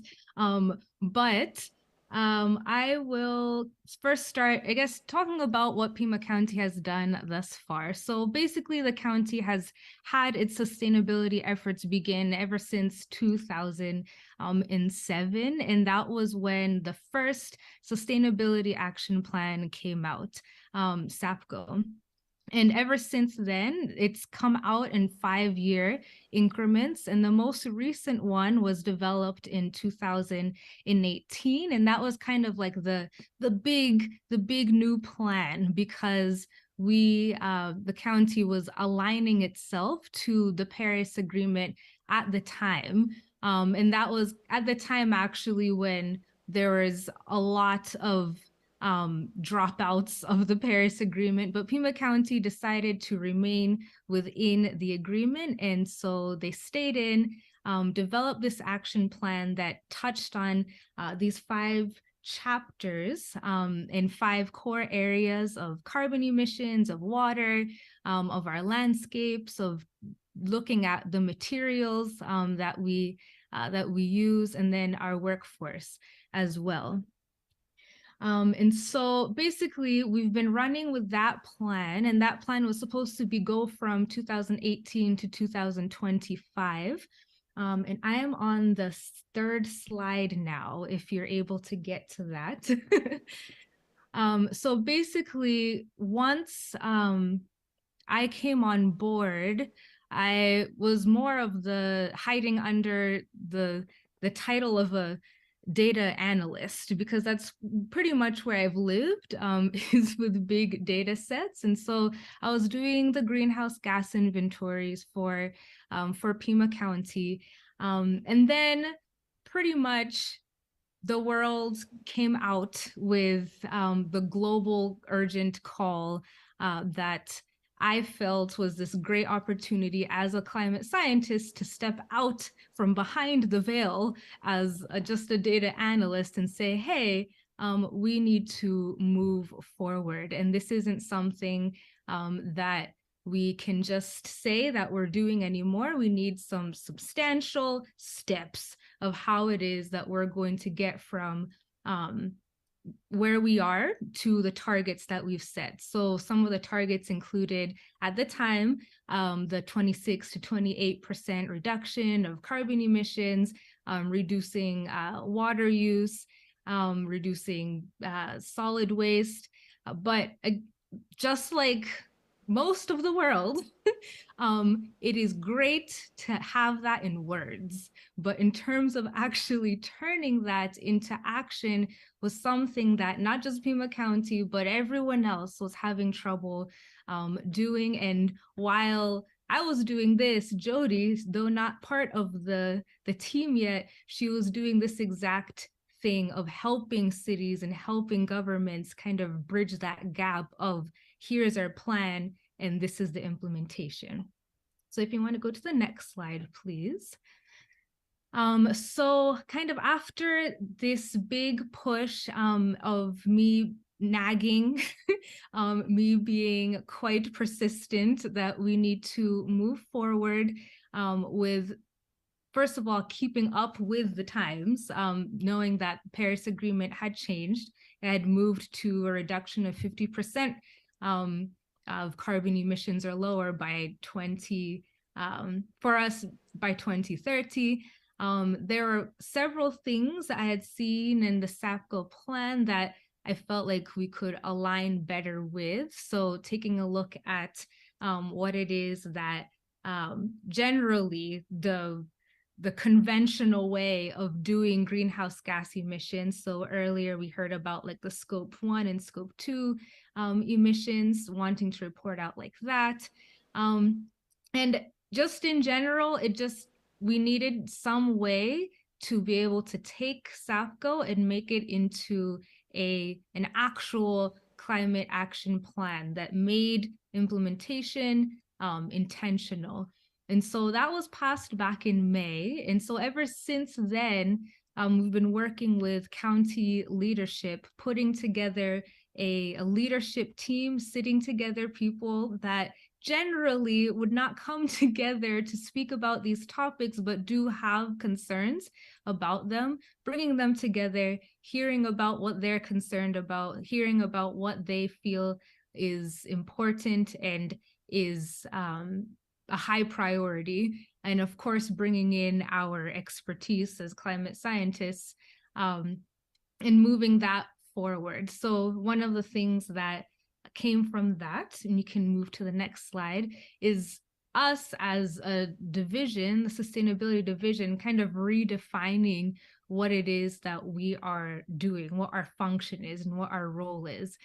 So we basically have had these conversations and continue to have conversations with county leadership, and that's shaping and giving Jody and myself the responsibility of helping to guide the decisions of how to make basically a climate action plan.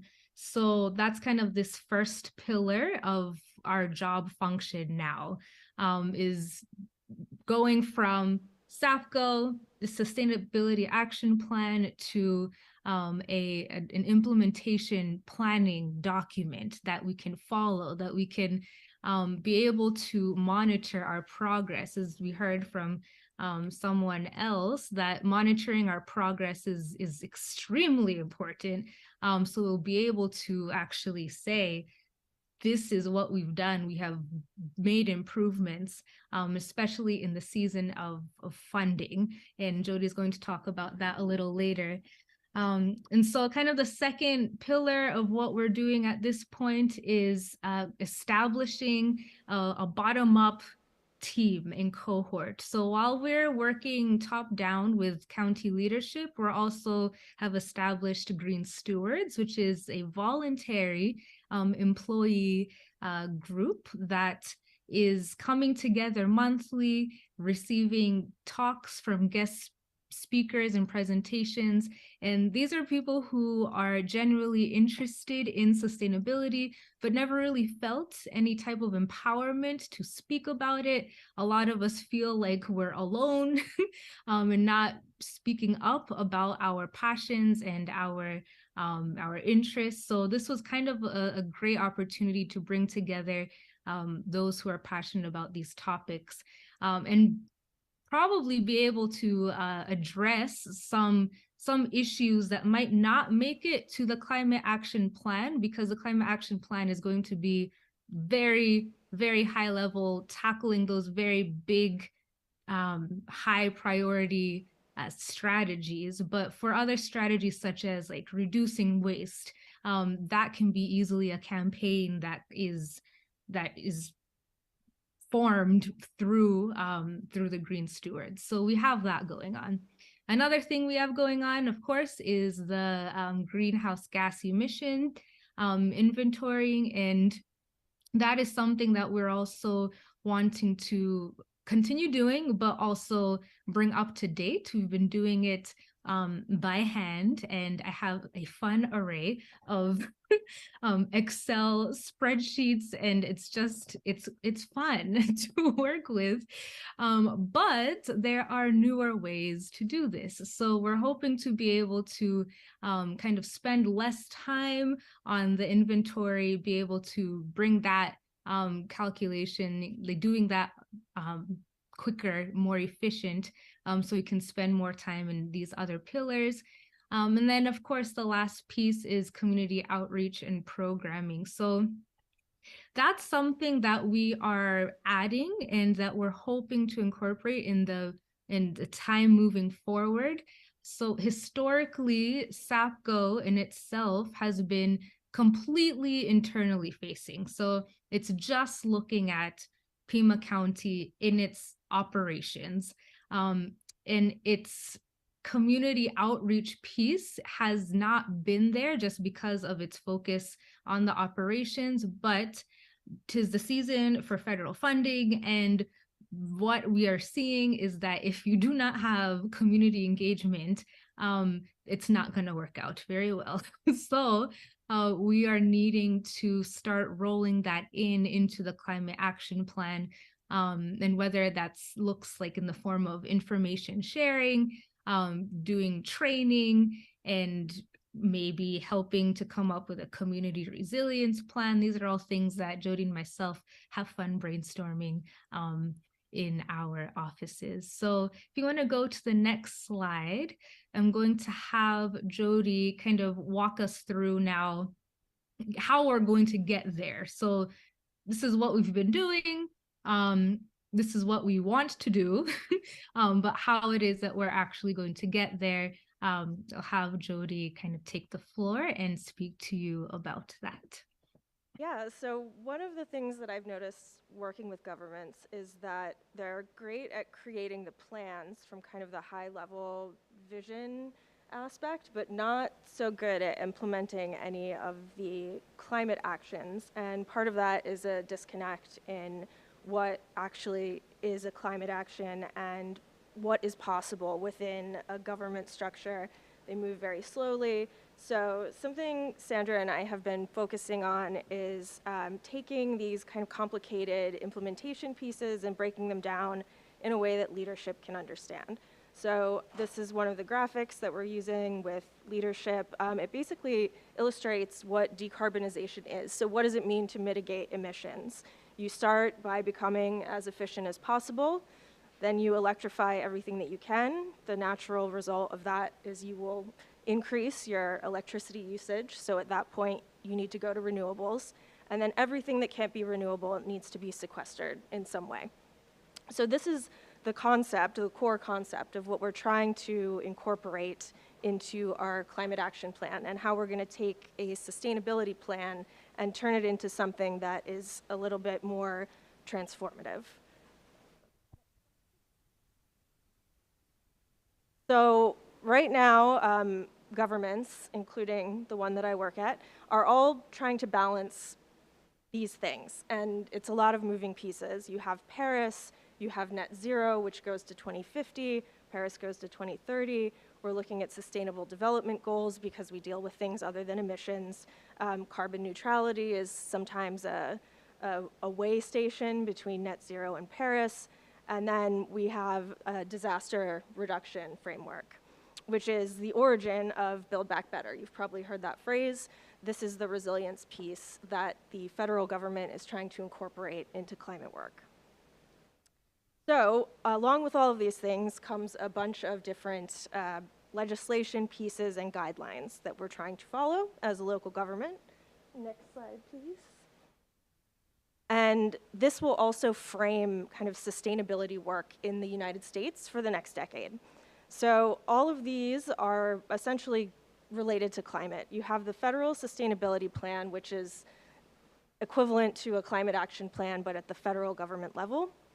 That kind of lays out what it is they're looking for from the governments underneath them. Then we have the Infrastructure and Jobs Act. You've probably heard about that. Basically what that did was top up a bunch of federal programs for infrastructure that already existed because governments weren't either able to access the funds or they needed some more help in accessing the funds. So a big part of that is about technology and assistance.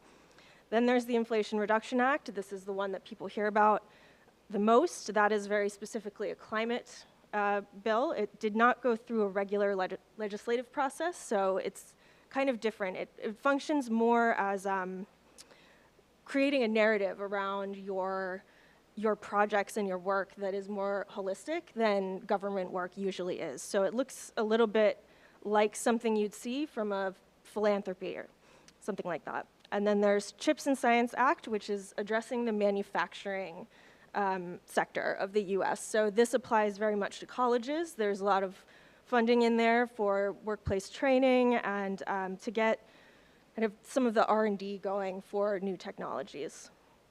And then very relevant to your summit is Justice 40, which is not a piece of legislation. It's something that is associated with an executive order. It basically appropriates 40% of all federal funding for climate and infrastructure to go to disadvantaged communities.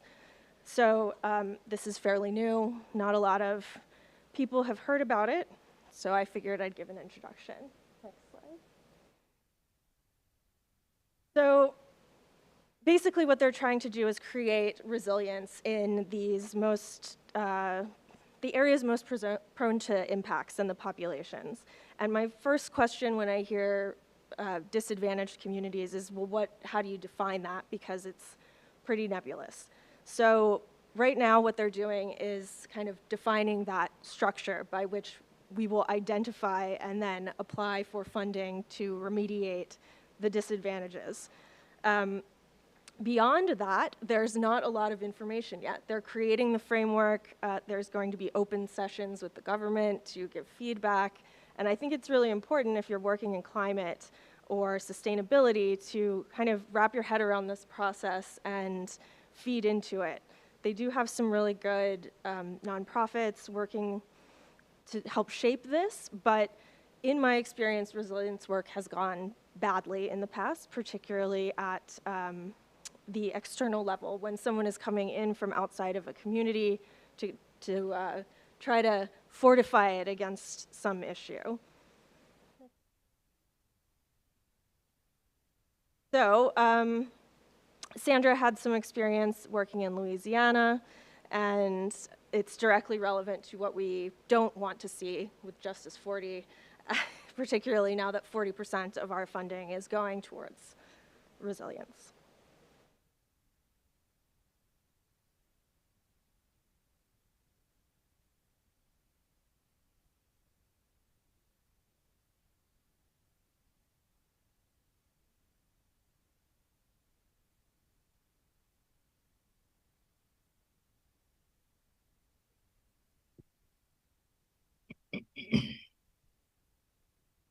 Yeah, so I guess I just wanted to finish up the presentation just with that, just some personal anecdotes about how climate resiliency work can go wrong, just to help inspire, especially those who are in school right now, of what you can do to help it be better moving forward. So I was down in South Louisiana in 2012, and I worked with closely with a lot of different not federally recognized tribes, but one more now familiar to people in this field is Ile de Jean Charles. And so Ile de Jean Charles at the time was facing the issue of extreme land loss due to just complete land degradation because of the oil and gas pipelines, saltwater intrusion. It's not just them, but that entire southern portion of South Louisiana. And so this was kind of that transition. And during that time when I was making that transition out of hard academia, looking at hurricanes and the future climate, and I wanted to do something that was just involving the community. So I was thrown into the bayou, not really knowing what my research was going to be, but quickly found out that the extreme land loss was the issue. What was extremely disappointing was that they were planning the Louisiana Coastal Master Plan at the time to increase resiliency, but they literally drew a line across the bottom of Louisiana saying everyone north of this line, these are the people we're going to address, and everyone below that line, which is where I worked, was not really considered. They considered them. They did community engagement meetings. Mind you, these communities are all fishermen. They wake up very early in the morning to go shrimp trawling, to do what they do. And so these community engagement meetings just happened to be planned in times when they would not be available. So that was awful. And then just regarding kind of their experience with adapting to environmental vulnerabilities like hurricanes and flooding, none of their knowledge and just experience was being considered. And so what I saw was a lot of, we are the scientists, we are the engineers, we have the answers, we have the solutions. This is the way. And that is something that I really came away from that time in Louisiana with, is that as someone who wants to help and work with vulnerable communities, which is something that now everyone's going to have to do, you cannot go in thinking you have the answers and you have the solutions. In the social science world, if you want to look at that approach of how to properly do it, it's participatory action research, where you're working with the communities to come up with the solutions. And in that way, you can incorporate their knowledge, their experience, their traditional knowledge. And for what I came to know is that they're extremely resilient, one of the most resilient places I've ever seen, but none of that was being taken into account. So what happened instead is that they got a community. If you look them up, you'll find a website about their resettlement plan. They're being designed a plot of land 40 miles north of where they live now. And it's just their reports that they have, everything about it just breaks my heart, because there's some things in there that are just not at all showcasing who they are as a people and as a community who have beautiful traditions and a culture. So some of the things that I wanted to say, especially for anyone moving into this field, is take into consideration that when you're working with vulnerable communities, you're working with people who have been hurt, who face trauma. And so if you're interested in fields such as psychology or anything in the mental health field, I truly think that that will end up rolling into the interdisciplinary realm for climate work, because it's extremely important. And definitely do what you can to humble yourself and get to the level where you want to be able to understand them, hear their concerns, and don't be afraid, and this is just my personal spiel, is don't be afraid of using your own personal struggles to be able to identify with communities that are vulnerable. So they just happened to trust me and talk to me because I opened up about my experiences as my family moving from Kenya to America. I opened up about my financial struggles in my life, my abuse struggles that I've faced in my life, like all sorts of like things that most people kind of don't like sharing with other people. Those are the things that will allow you to reach the hearts of those that you're wanting to speak with. And Jody is another amazing person. She can talk about her experiences with populations that she's worked with, and also being able to get to that level of working with communities that generally, if you come in to them, they kind of want nothing to do with you. And so I feel like there's going to be a lot of that moving forward for people who are realizing, oh, we have to do work for disadvantaged communities. So try and do that in a way that is personable, and inclusive of everything about who you are, not just your expertise, not just your academic life, but also your personal life. So I think we'll end there. But if you have any other questions for any questions beyond anything that we might talk about, please feel free to email Jody or myself. Our emails are on this last slide. But thank you so much for having us, and definitely look forward to partnering with the college in the future. Thank you. Big round of applause for Jody Dean and Sandra Rosales from Pima County. Thank you both for joining us tonight. I would now like to introduce and welcome our final presenter for the evening, Roger Pfeiffer of Mission Gardens. A little bit of a story for Roger's background. Roger was born in Saginaw, Michigan, attended the same high school as his parents, and actually had some of the same teachers. Roger grew up reading and collecting rocks and minerals and spent an inordinate amount of time looking for arrowheads along the many prehistoric sites in the Saginaw River Basin. Roger graduated high school in 1960 and began as a freshman at the University of Michigan that fall. Roger's a bit of a Renaissance man because he started in anthropology, switched to geology, and then switched again to forestry as a major. Undecided and underachieving, Roger left school for a year, in which he spent that in California working in the spacecraft industry. He returned to the U of M and majored in education with majors in science, math, and English. His first job was in Ann Arbor as a 6th grade teacher, followed by a year in Fort Defiance, Arizona, teaching 6th grade to traditional Navajo students. After classroom teaching for 8 years in Tucson and Singapore, Roger was assigned to a number of increasingly responsible administrative positions: ombudsman, elementary principal, middle school assistant principal, middle school principal, assistant superintendent, superintendent, assistant superintendent again, this time at Tucson Unified, and superintendent. Roger retired finally in 2008, and in 2009, he became involved with a group trying to preserve the cultural assets on the west side of the Santa Cruz River. This involved the preservation and recreation of those assets in what is called Tucson's Origins Heritage Park. He has had that as his passion to this day and continues on the board of the nonprofit organization Friends of Tucson's Birthplace. Please welcome Roger Pfeiffer to the stage to present for Mission Gardens.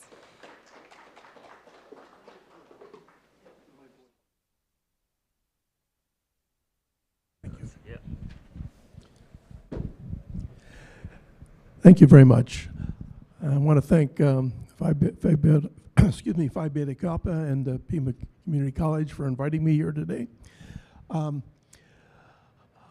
couple things. I'm not going to speak a whole lot. I'm going to do a sort of a photographic journey through Mission Garden. But the few things I want to say is that it is interesting to note that Mission Garden property is owned by Pima County, and our organization has signed a contract to develop and operate Mission Garden. But we report to the Department of Historic Preservation and Sustainability. So there are a lot of things that are going on in Mission Garden that are sustainable. I've been very impressed with what I've heard today about climate change and dealing with environmental issues and sustainability. But I'm going to bring you back to 4 acres. This Mission Garden is a walled, enclosed garden, reconstructing a mission garden that was built on the top of what was O'odham Gardens, and on top of that, O'odham Gardens were built on top of Hohokam Gardens, and Hohokam Gardens were built upon top of the initial gardens, which were built by a culture that is only known as early agriculture. So for 4,000 years on these 4 acres, there has been agriculture on the floodplain of the Santa Cruz River. So let me talk to you a little bit about the sustainability that we do in Mission Garden. Is there any way to turn these front lights out?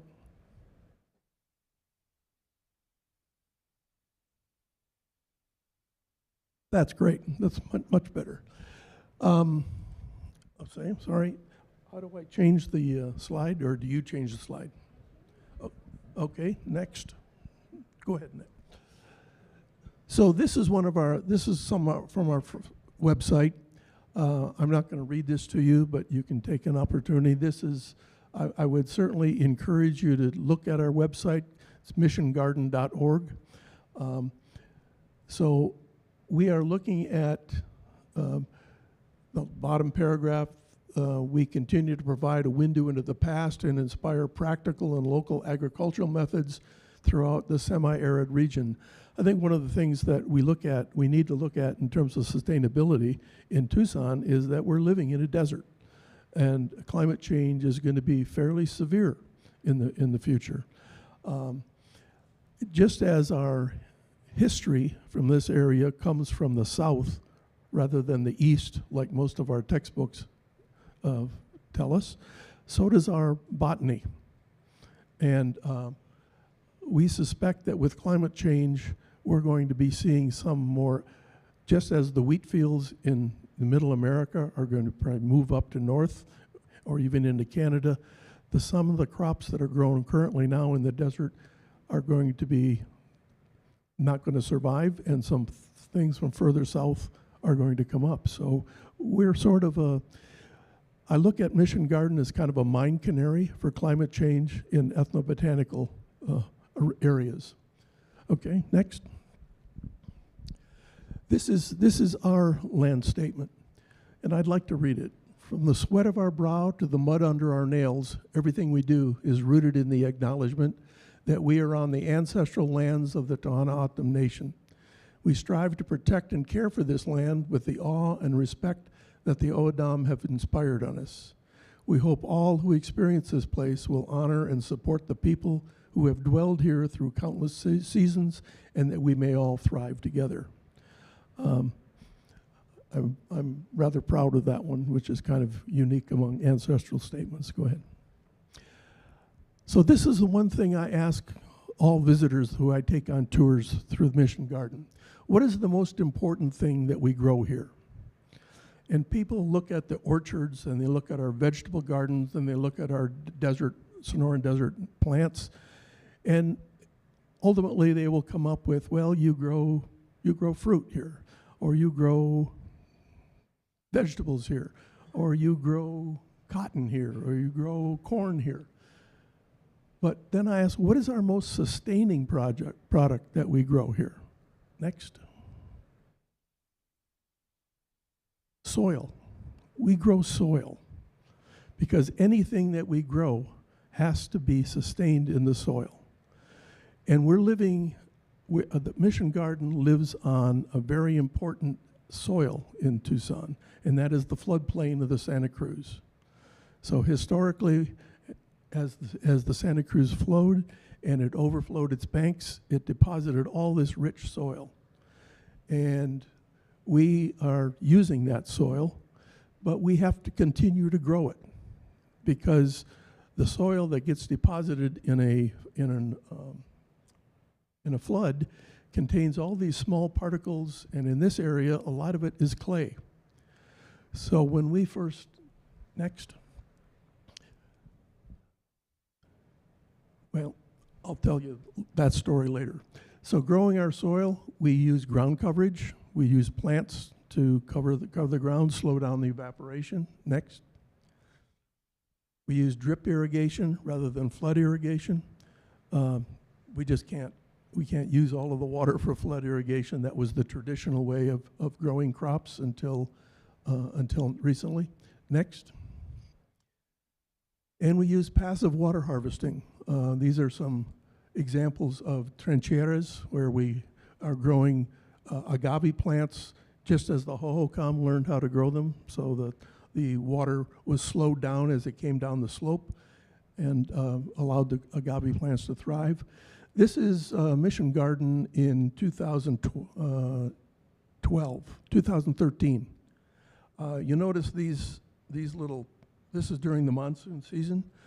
These are the ponds that developed. We grew frogs and tadpoles and everything else during those times, because we had not amended the soil enough in the one year that we had been open to allow the water to percolate through the clay.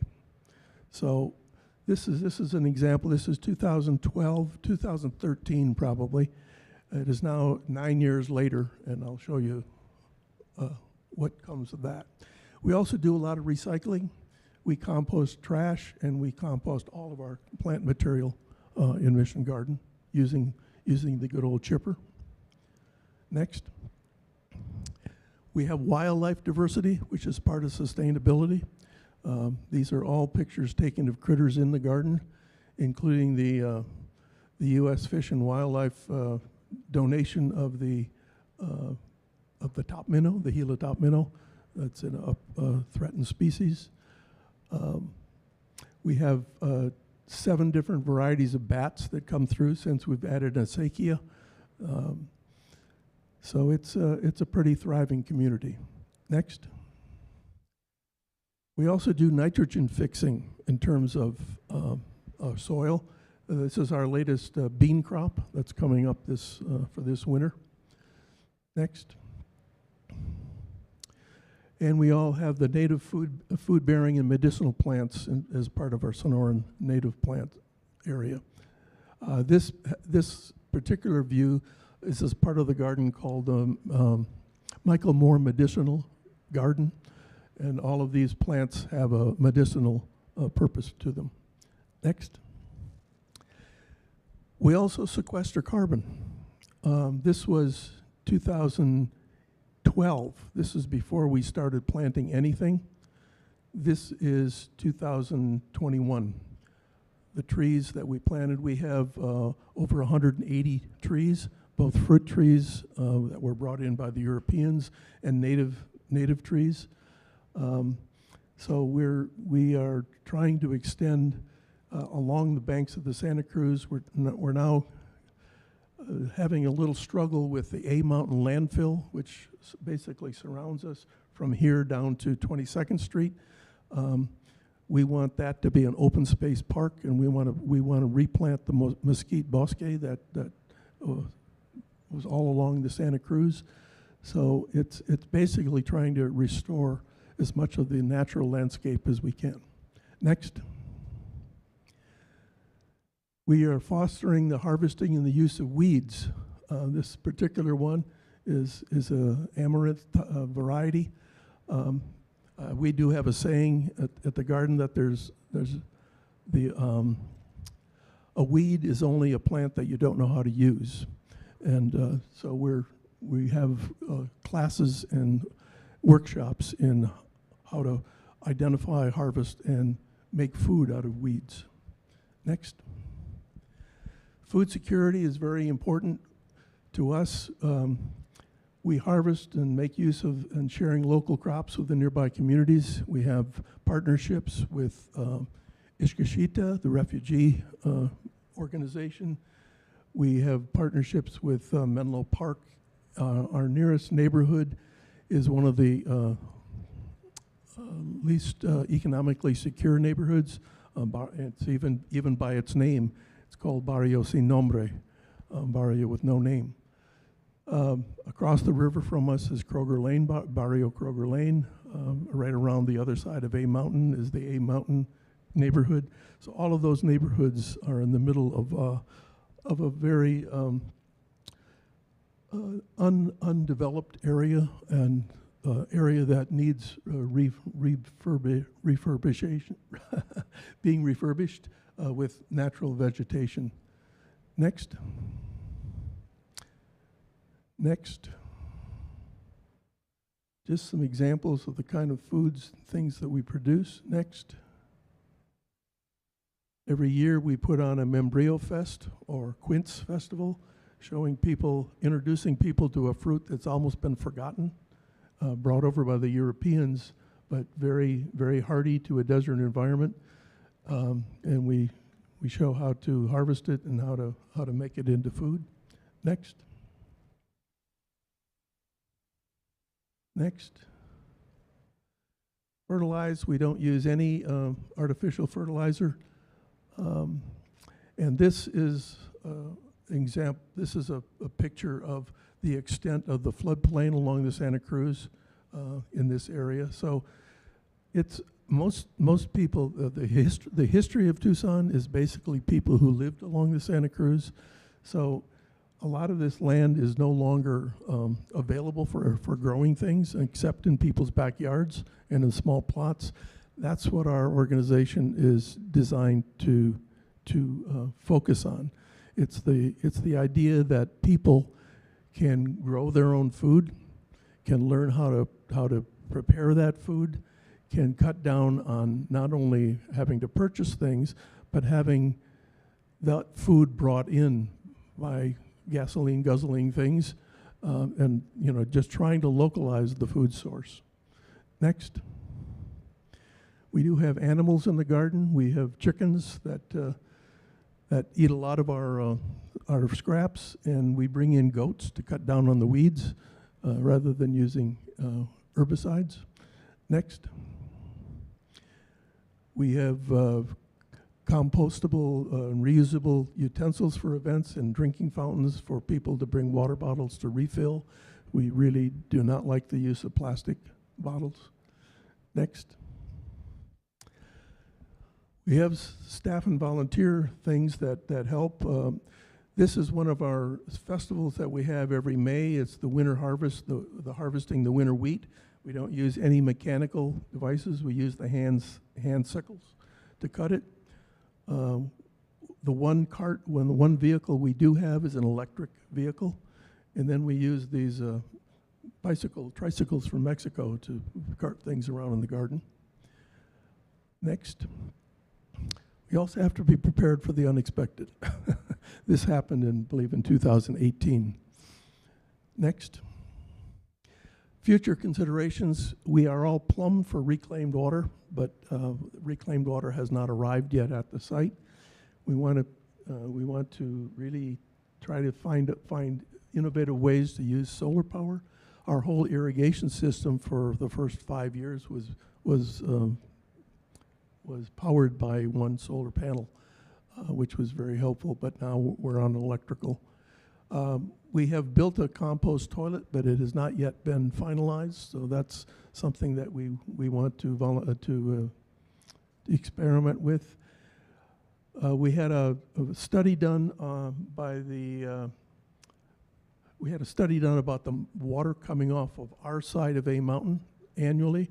There are 1 million gallons of water coming down the side of A Mountain onto Grande, and then drained, either being absorbed or drained back into the Santa Cruz.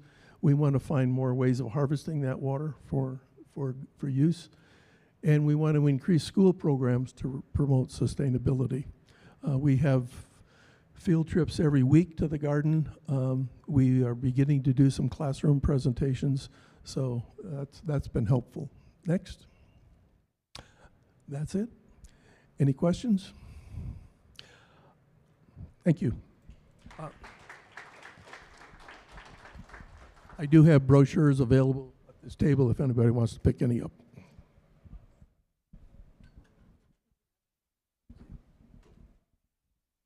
Thank you very much to Roger Pfeiffer of Mission Gardens. And a huge thank you to everyone in our audience for being wonderful audience and supporting our speakers tonight. I would like to take this opportunity to invite any remaining speakers in the audience and any PTK student leaders that are in the audience to come join us back on the stage for a panel discussion with our Director of Sustainability, Phil Berry. When you come, please bring a chair. All right, so we're going to have some of our PTK student leaders make their way to the stage, and any remaining presenters that we may have. Any of our tabling partners that feel like joining this conversation are welcome to come up on the stage as well. Are we going to do it on stage? Yeah, because of the TV.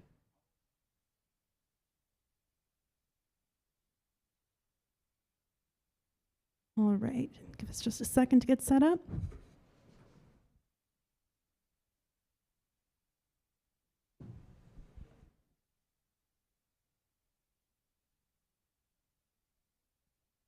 Do you want this, Bill? Yeah, slide over this way a little bit more.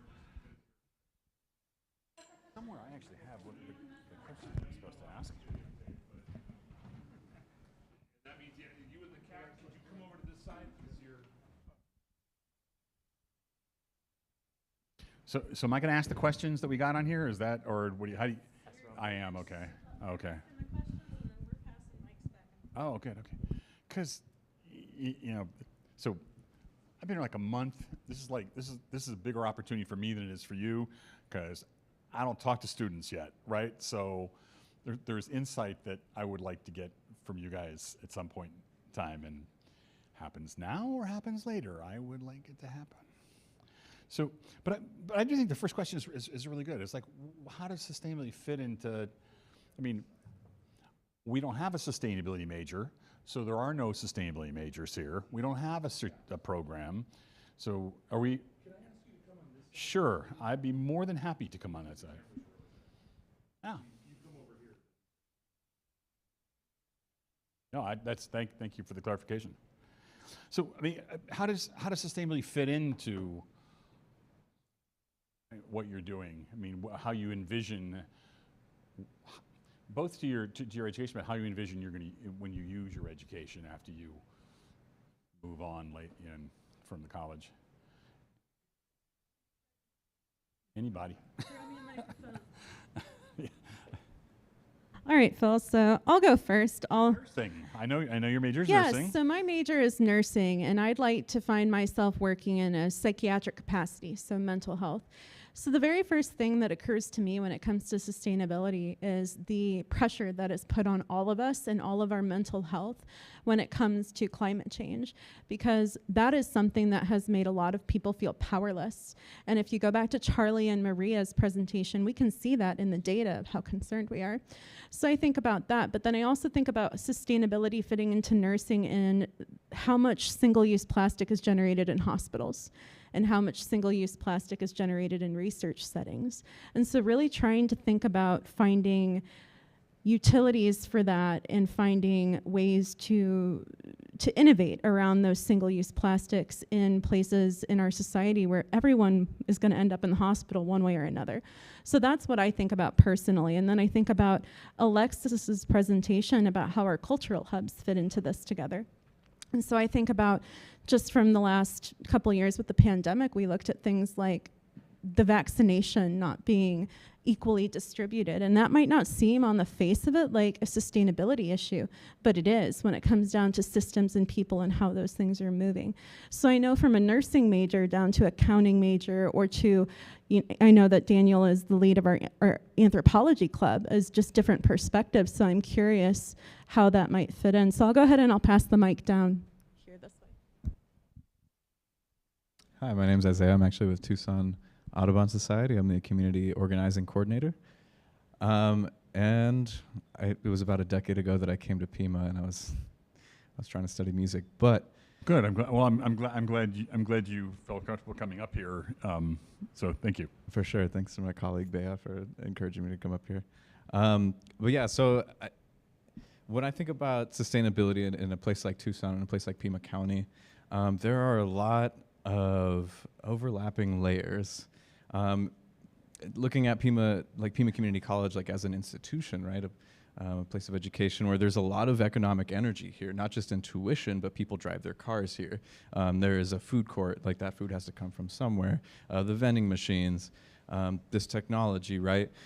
So for me, when I look at the overlapping economic systems and histories that are here in Tucson, looking at sustainability is looking at everything and like how it's working, right? In the context of the systems that support how we consume, how we produce, right? It's mostly consume, but you know, looking at other institutions like the U of A, things like eminent domain, how I mean, there's student housing, for example, right? We have a housing crisis in Arizona and Tucson. Looking at Davis-Monthan Air Force Base, the second largest Air Force base in the lower 48. The U.S. military being one of the single most largest contributors to greenhouse gases. So there's a lot happening here, a lot that for me every day it can be very overwhelming because it's so present. I mean, everywhere we look here, the trains, the planes, the military, the educational institutions, like there's a lot. So it's, yeah, for me, it's about examining those systems and learning from them. I mean, the point, I think, of sustainability, right, is to change things so that way they don't stay the same. I think we can all agree with that. So looking at those and how we can change it so we can survive, really. It's a really good point. I mean, systems thinking is an essential, if sometimes unspoken, part of sustainability. I mean, it's inherent in the concept. So I appreciate. I'm trying not to direct the conversation. I do that, so call me on it.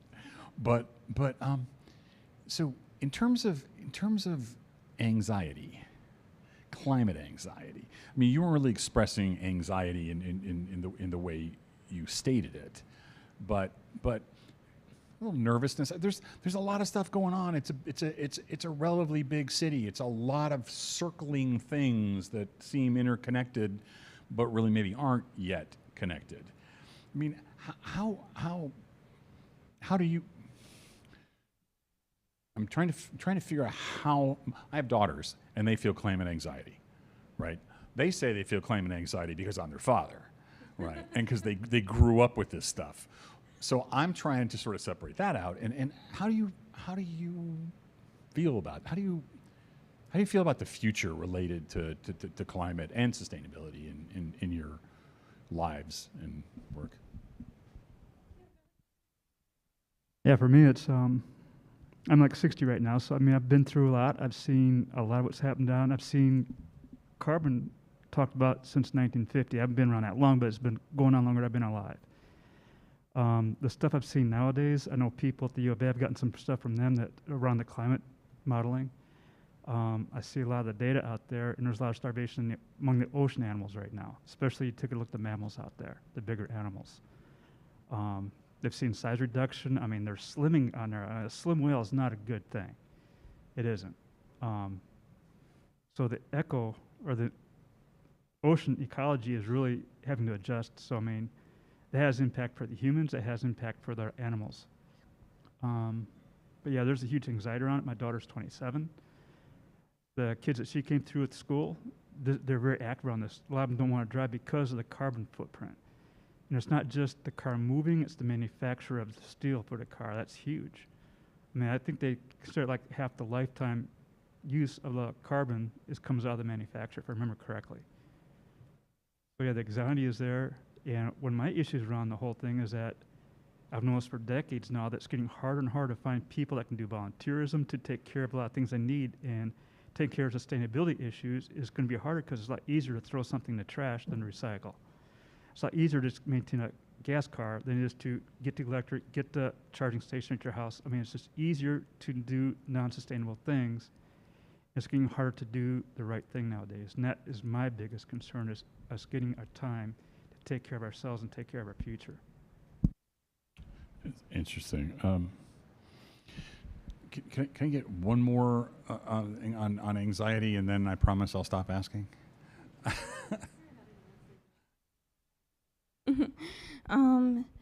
I definitely know that people, my friends, people that I've known throughout school, are feeling it more and more as they get older, the climate anxiety. Because even in the short times that we've been alive, we see the world changing all around us. And having grown up in a small town that's now a big city, much like I hear that Tucson's been, because I haven't been here very long, but seeing how much the climate has changed even just in a short 20-year lifespan, I worry about the future and how much faster that change will go if we don't take action now. Thank you for that. I'm not trying to direct things. I'm not searching for answers, but that I feel that a little bit, and I wonder, do you feel like there was a conversation that went on in the presentations that action made. I think it was Greta who said that action made her feel more empowered. Does that resonate with you at all? Yeah, it resonates with me. If I'm doing stuff, I feel better, almost no matter what I'm doing, whether it applies or not. But one thing too is the compound factor. We use that for interest in other stuff. The same applies to climate action. The sooner we act, the less compounding it goes on against us. The more we do, the more it compounds for us. The less action we take and just maintain the status quo, the worse it gets. So if we take action now even a little bit, it helps out in the future. And I think taking action also helps to connect you to other people that have the same concerns, and that really helps to lessen the anxiety because you realize how many more people want to do the same things you want to do. Yes. Yes. I mean, through yes. I'm completely agreeing. Thanks for. Do you have any? Yeah, I just wanted to mention. I just wanted to mention too how I think it helps to deal with anxiety to just do. I mean, I've got my reusable water bottle here. Even that, just something that makes you feel like no matter what happens in the end, I did my part. I did something, and it at least eliminates the feeling of what will I regret in the future. Thank you. I appreciate that. I have a list of questions here too, so I just thought I didn't realize they were going to come up there. So I just started looking for through these other things. I guess the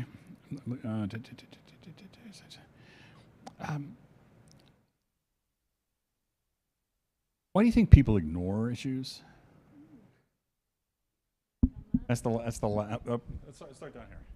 Yeah, so I can say as someone who's grown up around people who ignore a lot of these issues, the big reason why a lot of them seem to ignore it is because they think that it's propaganda, and they're not. The reasoning behind a lot of that is in this last century especially, people became aware of how propaganda uses fear to push a political agenda. And so if people feel like, well, they're trying to make me afraid of consequences of climate change to push these certain political agendas, then they're very adverse to it because they don't want to fall for propaganda as people have in the past. So it's I think, politicization of it that has caused a lot of people to become adverse to it. Because a lot of times we don't focus on the science, we tend to focus on what we can do about it. We need to make sure people understand the education first, that there is climate change before we move to what we should do about it. I would like to echo what Daniel just said, because what you're touching on, Daniel, really, you're touching on a culture and an environment of trust. And that also goes back to Alexis's and to Jody and Sandra's presentation for the city, is that we're communities, and communities have to be embedded in trust. And we've undoubtedly navigated situations in the past several years, be it the political tensions and the overturn of that kind of climate, and then this pandemic that has affected us globally. The trust is severely misshapen at this point, and people are uncertain who to believe and what to believe out of what they're being given to wade through. And then I think that we come up against, there's two elements of it. There's resent, and then there's privilege. And those two things exacerbate each other in very negative ways, because people, younger generations, I have felt a lot of resent, and not to call you out, Phil, particularly, but in older generations. Feel free. I'm okay with it. I've had resent at older generations that haven't cared about this. It's like, oh, it's not my problem to fix. Somebody else will fix that. Somebody's grandkid will fix that for me. I'll be dead. It doesn't matter to me what happens with climate change. And that in and of itself is a form of privilege. And the other thing I think about is that, especially particularly in the Western world, and I don't know if you can speak to this, Phil, having your global experience in climate industry, is that in the West, we're privileged in that we can go inside our houses and turn our air conditioning on. We very, very rarely find ourselves subjected to the incidences of fallout that make us go, oh my God, this is a problem for me. I need to do something for myself. So it's this passing of the baton is really why I think people don't feel urgency about climate change, is because if we are going to look at it, there's so much to look at, and it's so overwhelming that we all have to take our personal responsibility for what we haven't done. And that's what I think is contributing to that, personally. And I didn't take it personally, because I spent a lot of time working on human rights in Asia, and I get to go home, right? And so I come from a place of white privilege and American privilege when I'm working there, and I used to do an acknowledgement when I was talking, just like the land acknowledgement of just saying, I'm starting off here in the conversation we're having, acknowledging the fact that I don't live the experience you live, and so I'm going to go home, and you're not. And so, but that is the issue, right? I mean, you come from where you come from, you are who you are, but that doesn't mean that captures you. It guides you theoretically, right? And if you allow it to capture you and allow you to hold it back, or you allow to take the privilege, that's a problem. Can I get, but first, no. I just want to hear people who haven't spoken as much. I think we can also come at this from like a class analysis, where like working class families, like people who spend most of their lives working, don't really have the emotional capacity or the energy to like confront these kind of things, you know. And then there's a lot of like interpersonally, there's a lot of resentment, like parent to child or child to parent, like. Hey, I'm being taught these things, like I'm either seeing them on the internet or like, they're being like politicized, and what is this? And it's like, well, I don't really have the energy to explain it, you know, because I'm not being able to engage it myself, because I need to feed these kids, I need to pay my rent, you know. And on top of that, I mean, there's like a lot of cultural things, especially living in a place like the U.S., where you had this like narrative of that older folks, like, you know, you yourself, have gone through, right, where you work for X amount of years and then you're able to retire to obtain like, I guess like the American dream or something, right, or something resembling that, where you could work and then you're rewarded for all the work that you put in, right, and I mean that has changed significantly, and I think like younger folks like have really come around to that. They're starting to notice that, and like. I just want to touch on the propaganda thing too, and the individual responsibility. I think they're like, because it's been so politicized, right? It's been used as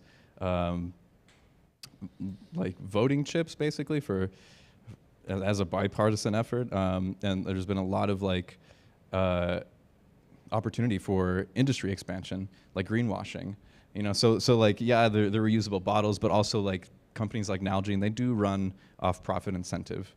So they're going to continue to produce those bottles, you know. So we ourselves, like, we can use that, but those larger things are going to remain present.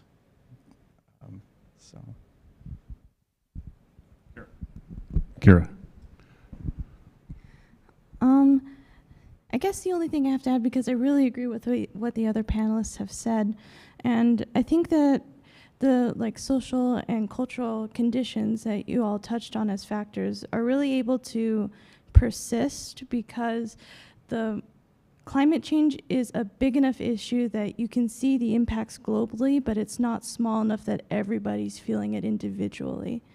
And so it kind of creates a condition where these preconceptions, if people have them, are allowed to continue because there's nothing that they feel is so pressing that it's going to break through that.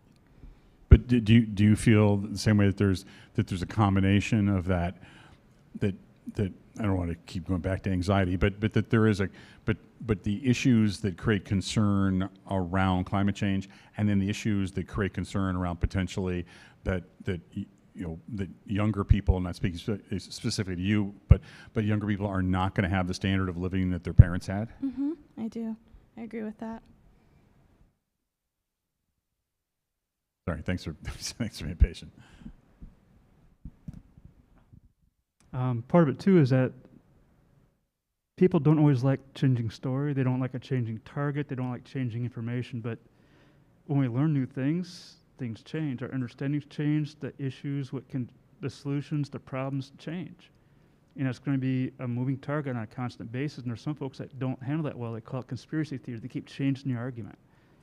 So there's a question. Who has family members who don't believe in climate change? Yeah, right. I guess that's almost a silly question. Do you ever have conversations with them, inside the family? Right? No, maybe not. Yeah. What? How'd that go? It's actually gone fairly well because that's kind of what I was drawing on earlier when I was talking about the whole, they're kind of afraid that it's a propaganda thing. Really, it's just a matter of separating the science from the politics, sort of explaining why politicians want to make certain rules. It's not because they're trying to get you to hate a certain group and be afraid of them like a lot of the propaganda that they're thinking of. It's because we have the numbers. We have, we just got hit with the snow crab population disappearing off the Alaska coast, moving north. I can't remember the name of the film, but there's a movie about how you can visibly see these glaciers, these ancient glaciers just disappearing. When I show them, we have the physical evidence for this. This isn't just politicians trying to get you to believe something, saying something over here so that a law can be passed. You can actually see it with your own eyes. It actually went fairly well because it was substantive. I was showing them things where they couldn't say, "Oh, I don't believe that," because it's very apparent. You just have to know where to look. And I would just say to anyone about this is that's people don't change because they listen to me or they listen to someone who is perceived to be an authority talk about it, even to the point of a PhD in climate science. They react more and change their opinions more when family members talk to them. So I'd like to share kind of the alternative side of that coin. And it could just be that I have a very challenged family. But I've tried to engage in that same conversation and to be able to tell people, my family comes from back east. And moving to the desert, you have such a very tightly balanced ecosystem that to see that move just an inch out of balance, you start to see those kind of effects in the climate around you. And that's where I started to become really aware of how those things are around us and do affect us. So I started having these conversations with family members about, no, I can see it. I can see this with my own eyes. When it comes down to the amount of quail that come into my yard, I live on 10 acres out towards 3 Points, and it's an unbladed desert. The amount of lizards that I see around the house, the cactus growth, and the die-off, and how the lack of rain, the monsoon we had years ago, and to talk about family, and they go, well, why should I care about that one frog that lives in a ditch off the side of the border? That doesn't matter to me. Why should I care? And the answer is, well, because who knows what we're losing or forsaking by refusing to preserve biological diversity. And the other thing that I get met with my family when I have these conversations is they just want to take our rights away from us. They just want to take this away from us. So I would have to tack on to this evening's program list of calls to action is a call to action to move yourself out of a perspective of individualistic thinking around climate change. Because you're not doing this to see results for yourself. You're doing this to preserve results for the future. And unfortunately, that's something that Maria mentioned earlier when we had our interactive slides, is that for that group of people down on the side of don't care, not concerned, think it's a hoax, why invest your effort there? And maybe that's true when it comes to institutions, but I do have to support what Phil says when it comes to Daniel's situation, is that if you have the ability to do that with people close to you, you carry a social and moral weight with those folks. So I keep trying, and I hope that maybe one day it'll turn around and I'll have a victory on that score too. But just to tell you that it might not work, but just keep trying if you can, because every time you champion climate change, you're laying seeds in someone's head. Data says it's family who makes the biggest difference in changing people's opinions. Yeah, anybody else on that? Or should we move on to another question? Because I think we can move on to another one. I'm good. Do you want to pick one? we have one in the audience. Good. Let's do that. Oh yeah, there we go. Yes. I want to ask particularly people in your student capacity. Mission Garden, again, this is a, I'm going to be selfish about this. Mission Garden has what we call timeline gardens from the earliest agricultural culture, Hohokam, Odam, Spanish colonial, Mexican, Chinese who actually farmed there, Ueme. But our last garden plot, which is undeveloped, is called Tomorrow's Garden. And the dream of Tomorrow's Garden is to put together traditional knowledge over 4,000 years of successful agriculture and how to grow things in the Sonoran Desert with modern science to answer three questions. Answer one question. How do we continue to grow food, because that's what gardens are all about, food in the Sonoran Desert, given three challenges? Population pressure, which basically is taking people living on arable land, two, lack of water scarcity, and three, climate change.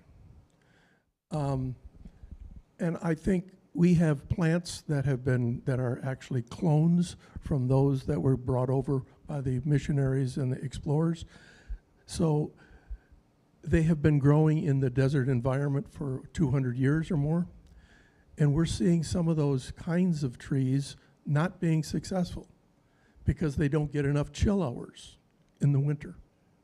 The stone fruits are beginning to suffer. So as I said before in the presentation, Mission Garden is kind of a mine canary for agriculture in the Sonoran Desert. But my question to you is, what do we put in Tomorrow's Garden to try to bring into a reality an answer to that one question, given those three challenges? That's a bit of a toughie, huh? Well, yeah, at the U of A, they've got a program of using photovoltaics over the farm stuff.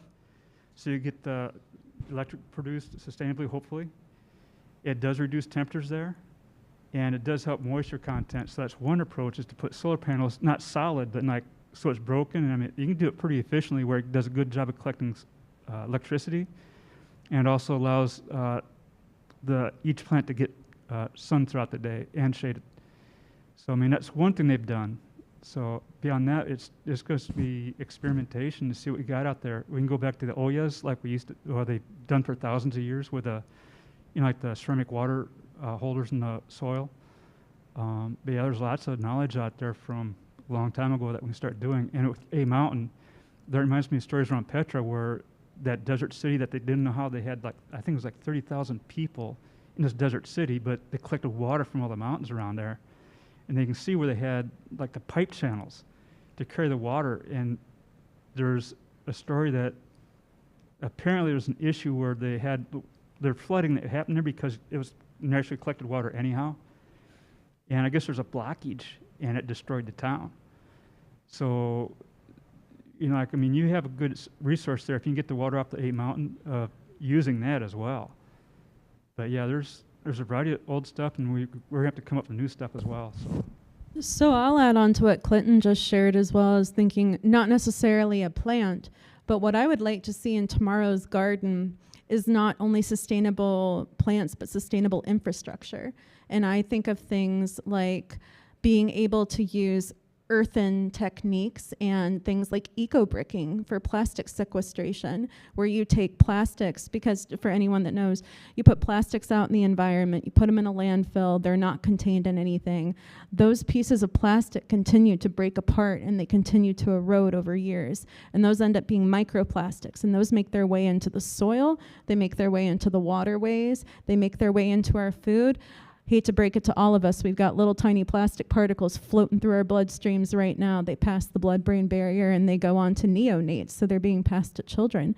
And eco-bricking is one of the most effective ways to condense single-use plastic and put it in a very, very contained, concentrated vessel. And then that can be used to build gardens.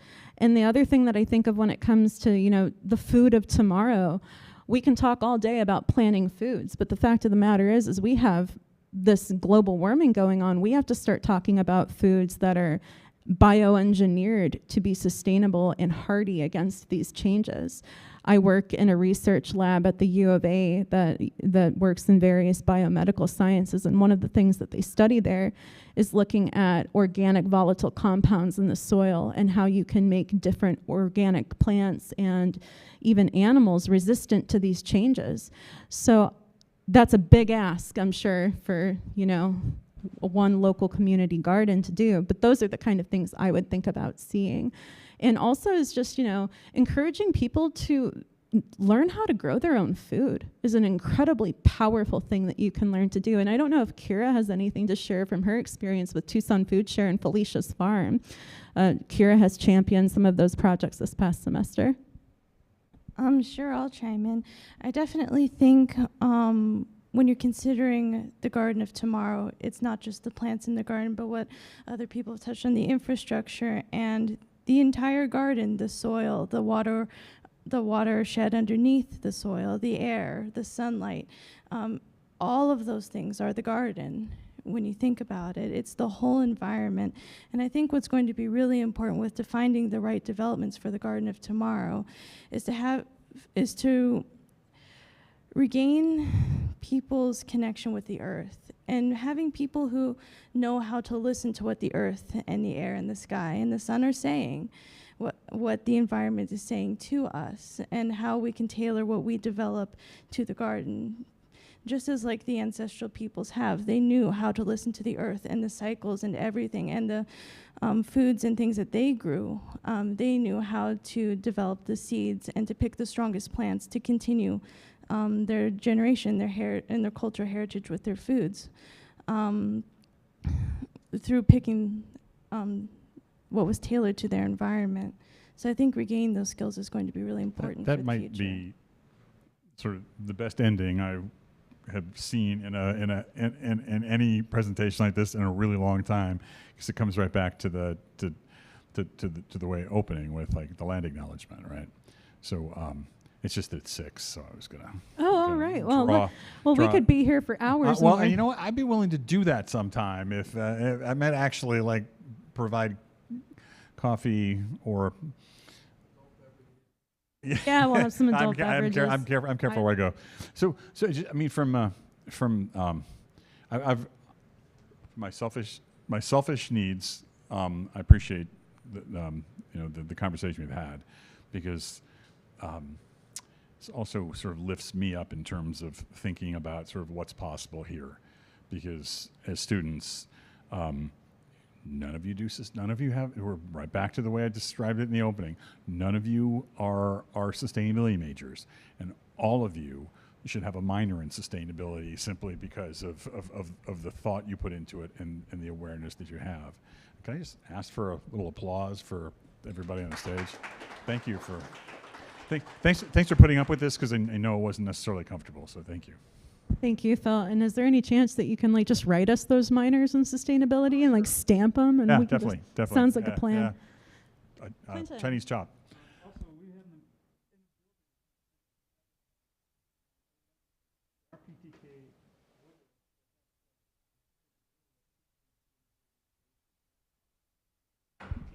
Oh, thank you. I use my indoor mask voice here. So, well, like PTK and Honors has an ability to get information out. So if you have information that we can post, like we have PTK windows, I would like to post some stuff that people can do on a daily basis to help sustainability and the like. You're on the base camp, I think, for their college project. I'm in your base camp. Put stuff there, we can put that out. Well, I would just say it's like day 31 for me. So we don't want to scare Phil off. No, it's not matter of scare off. It's matter of I don't commit to things that I can't do. So I'll take it under advisement. I'll think about it. I'll see what I can figure out. And I mean. Excellent. Well, thank you to our student panelists, and thank you to Isaiah from Tucson Audubon Society for joining us. Thank you to Phil Berry, our Director of Sustainability. This is the part in the program where I come to some thank yous. I'd like to offer thank yous to, first and foremost, our Director of Sustainability, Phil Berry, for entering into this culture of engagement and support with the PTK. He has been instrumental in making this event come to reality. I'd like to thank you to our community partners who have tabled and presented this evening, and to our student leaders and PTK advisors. Shout out to Elliot Mead for supporting us. Each of us can leave tonight with a renewed sense of understanding that sustainability works as a system. Sustainability is intersectional. It's present in many dynamics within society and places that we don't necessarily think about. It has immense potential to champion equality and personal empowerment. I encourage students in our audience to get involved and stay informed about sustainability on campus and in your community. And this is the part where I jump the script and I just say ideas are contagious. Ideas are what makes our world different and what builds it to be more inclusive. We don't want higher walls, we want longer tables. So as a student, if you want, there's a place for you up on this stage in the future if you want it. Please get involved. There are no amount of too many hands on this. And when it comes to hands, I'd like to revisit the quote that Phil left us with earlier. Climate action isn't a giant boulder sitting at the bottom of a steep hill. It's already at the top of the hill with millions of hands on it, slowly rolling in the right direction. It just needs to go faster. This quote comes from Dr. Catherine Hayhoe, who is the chief scientist of the Nature Conservancy. In closing tonight, I ask you all to leave with this in mind. Each of us has the power of our two hands. What will you do with yours? Thank you so much for attending the PCC 2022 Sustainability Summit. Have a great night.